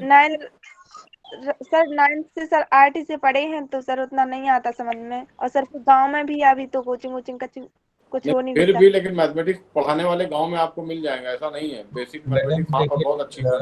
भारती, अगर आपको यूपीएससी देना है तो जो यूपीएससी डिमांड करता है वो पूरा करना पड़ेगा। वो लॉजिकल रीजनिंग और मैथ ये सब डिमांड करता है तो आप। डॉक्टर मनोज, 2 लोग शुरू से हाथ उठाए हुए हैं, इसमें एक ऋतिक है, रंजीत। हाँ, लास्ट 2 लोग कर लेता हूँ, ठीक है जी, लास्ट। हाँ, ऋतिक और ये Ranjit.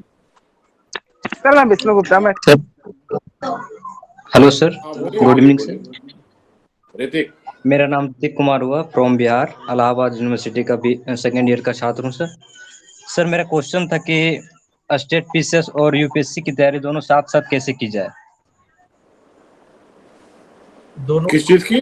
State PCS and UPSC. State PCS और यूपीएससी की तैयारी दोनों साथ साथ कैसे की जाए सर? वो एक ही है जो है।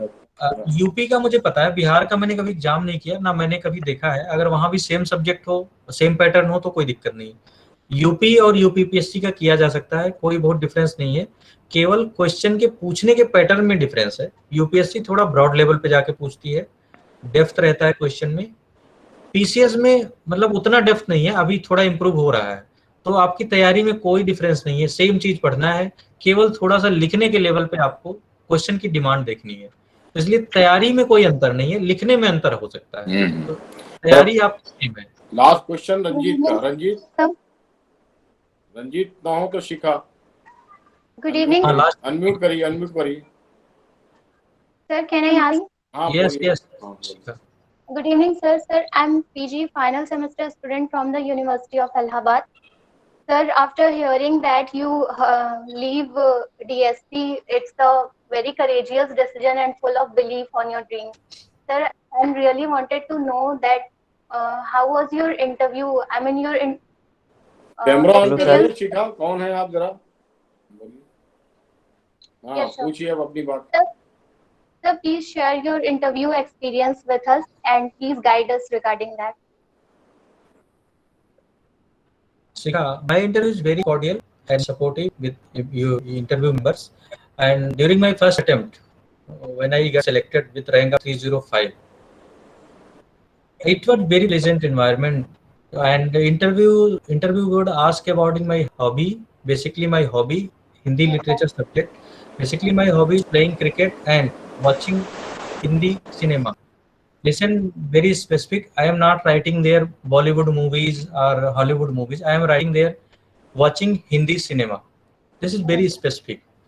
Yes. Then they ask about what is Hindi cinema. तो मेरे भरने का पर्पज यही था कि वो यही क्वेश्चन पूछे। तो थोड़ा सा स्मार्ट प्ले करना होता है। आपकी हॉबी क्या है? पढ़ाई करते करते बहुत कुछ हॉबी तो होती नहीं है, बट सच में मेरी मूवी देखना हॉबी थे। हॉस्टलर थे, घूमते रहते थे, मूवी देख लेते थे दोस्तों के साथ। तो भरना था तो कुछ आता नहीं था, तो मैंने हिंदी सिनेमा सोच समझ के भरा। उसके बारे में मुझे पढ़ाई देखने से ज्यादा मुझे पढ़ाई करना पड़ा। तो शिखा को मैं कैसे डिफेंड करूं, और अच्छा खासा 15 मिनट का इंटरव्यू केवल हिंदी सिनेमा पे चला था। फ्रॉम राजा हरिश्चंद्र 2015 की हुई थी, पीके तक आके उन्होंने पूछा था मेरी बेस्ट मूवी, मैंने बोला था 3 इडियट्स। तो वो काफी मतलब दे वेर वंडर्ड कि ऐसा 3 इडियट्स क्यों बोल रहा है। फिर मैंने जब उसको जस्टिफाई किया, वही डायमेंशंस मैंने बताया जब 3 इडियट्स, देयर विल कन्विंस, काफी कन्विंस हो गए थे कि 3 इडियट्स मैंने क्यों चुना अच्छी मूवी, अपनी सबसे अच्छी। तो everything about answer and how you present before the interview board, इतना ही है। तो शिखा तुम्हारा सवाल हो गया। हेलो सर, का माइक नहीं ऑन हुआ था, लास्ट सवाल है, उसके बाद तुम हेलो डिपार्टमेंट सर, को वोट ऑफ थैंक करोगी, फिर मैं डॉक्टर मनोज का वोट ऑफ थैंक मैं करूंगा, ठीक है। हेलो सर, मैं सर रंजीत कुमार मौर्य रंजीत सर। बोलिए। रंजीत बोल रहे हैं कि माइक नहीं ऑन हो रहा था, अब ऑन हो गया है। सर मैं Ranjeet Kumar sir BA second year का छात्र हूँ सर, इलाहाबाद यूनिवर्सिटी से। सर मैं सर 12th तक सर हिंदी मीडियम से सर था, तो सर मीडियम सर चेंज करना है, तो लेकिन सर सर इंग्लिश में सर ज्योग्राफी की सर वो पढ़ते ही नहीं, समझ में सर नहीं आती ये है तो जवाब इंग्लिश वाली। जवाब दे चुके हैं सर। इस पे तो हमने कई बार हाँ, दिया। मीडियम अभी नहीं, काफी जिस ज्यादा मीडियम जवाब- कंफर्टेबल है उसी में पढ़िए। मेरे पास कोई बहुत स्पेसिफिक इसका सॉल्यूशन नहीं है। ये तो अगर आप मेहनत करने को तैयार हो तो आप बोल्ड सर मैं डिसीजन कर लीजिए। सर मैं 6 से 12 तक sir NCERT sir English medium की सर पढ़ सकता हूँ?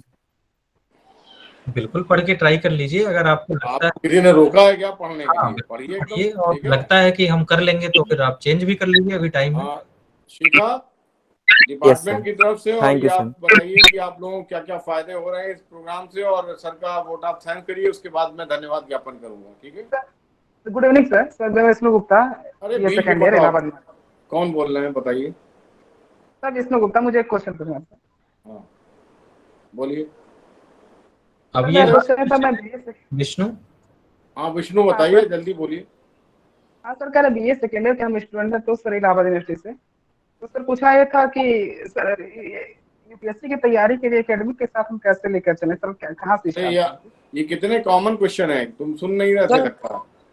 सर जैसे स्टार्ट कहाँ से करें सर? पहले एनसीईआरटी आपने कैसे सर, किस क्लास से कैसे मैनेज किया था दोनों क्लास?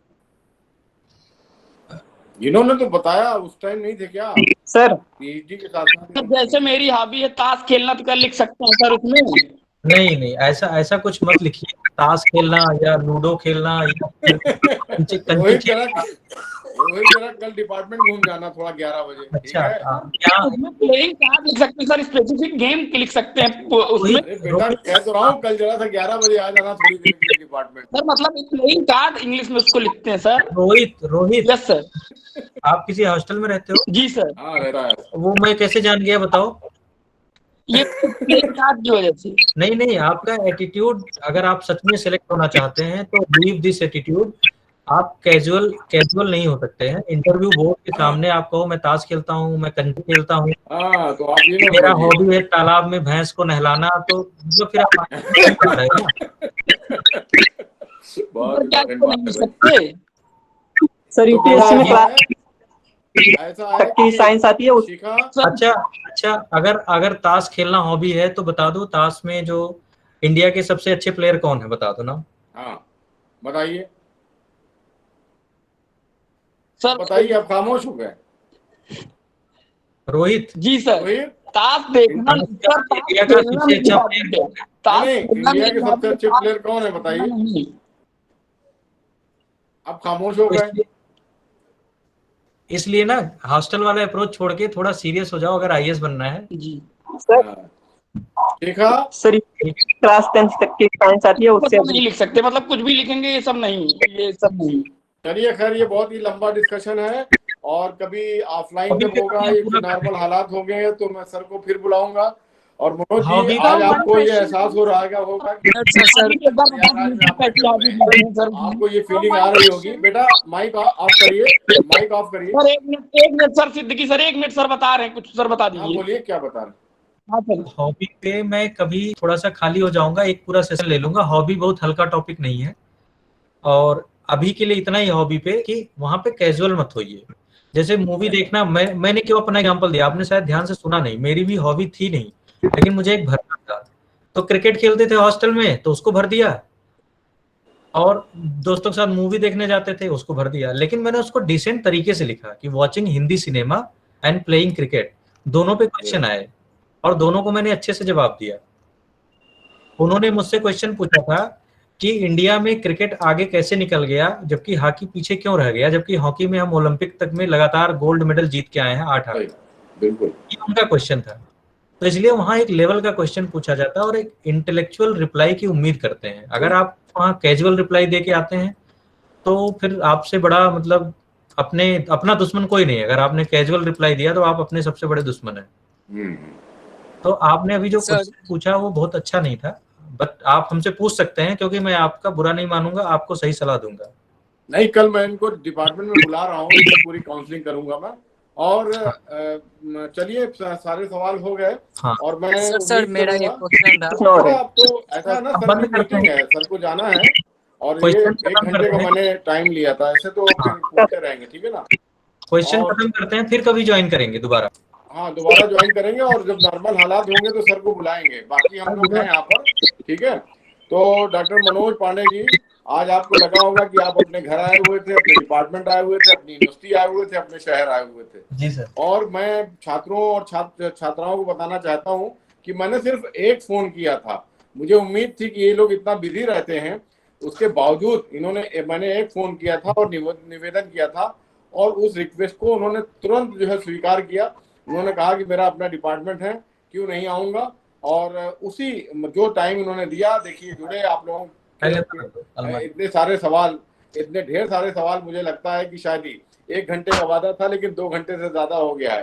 तो मैं डॉक्टर मनोज पांडे जी का बहुत बहुत धन्यवाद देता हूँ, और ये 75वें साल में जो ये प्रोग्राम हो रहा है, आप उसका हिस्सा बने।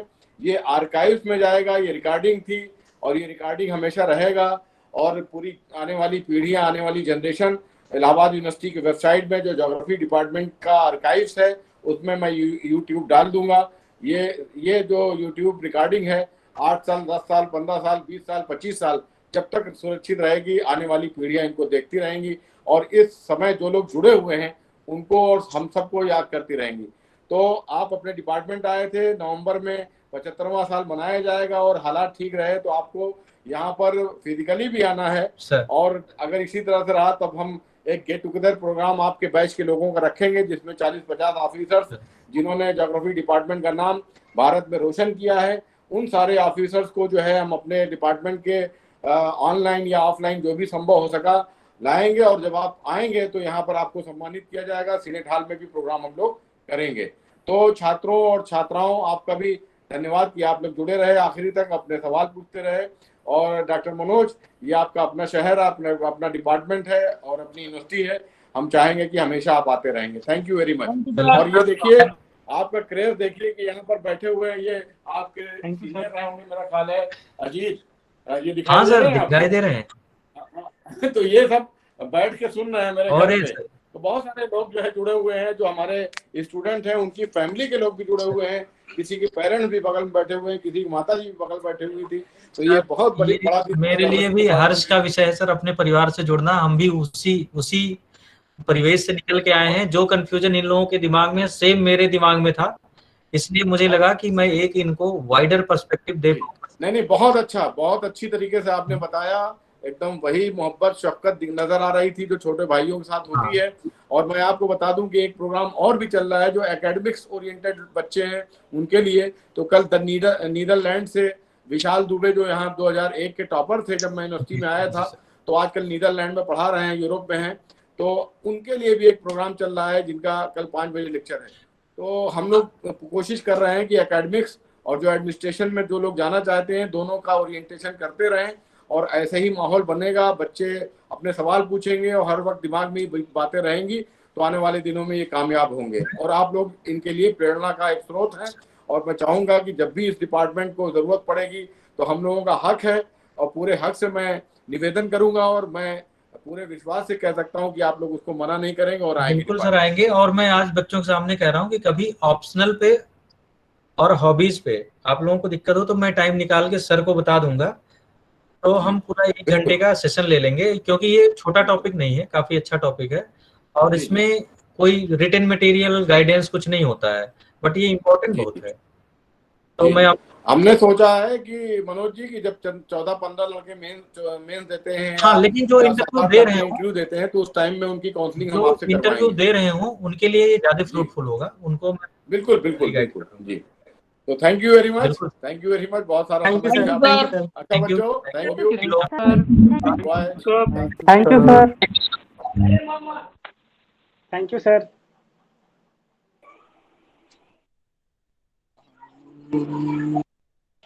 Thank you, sir.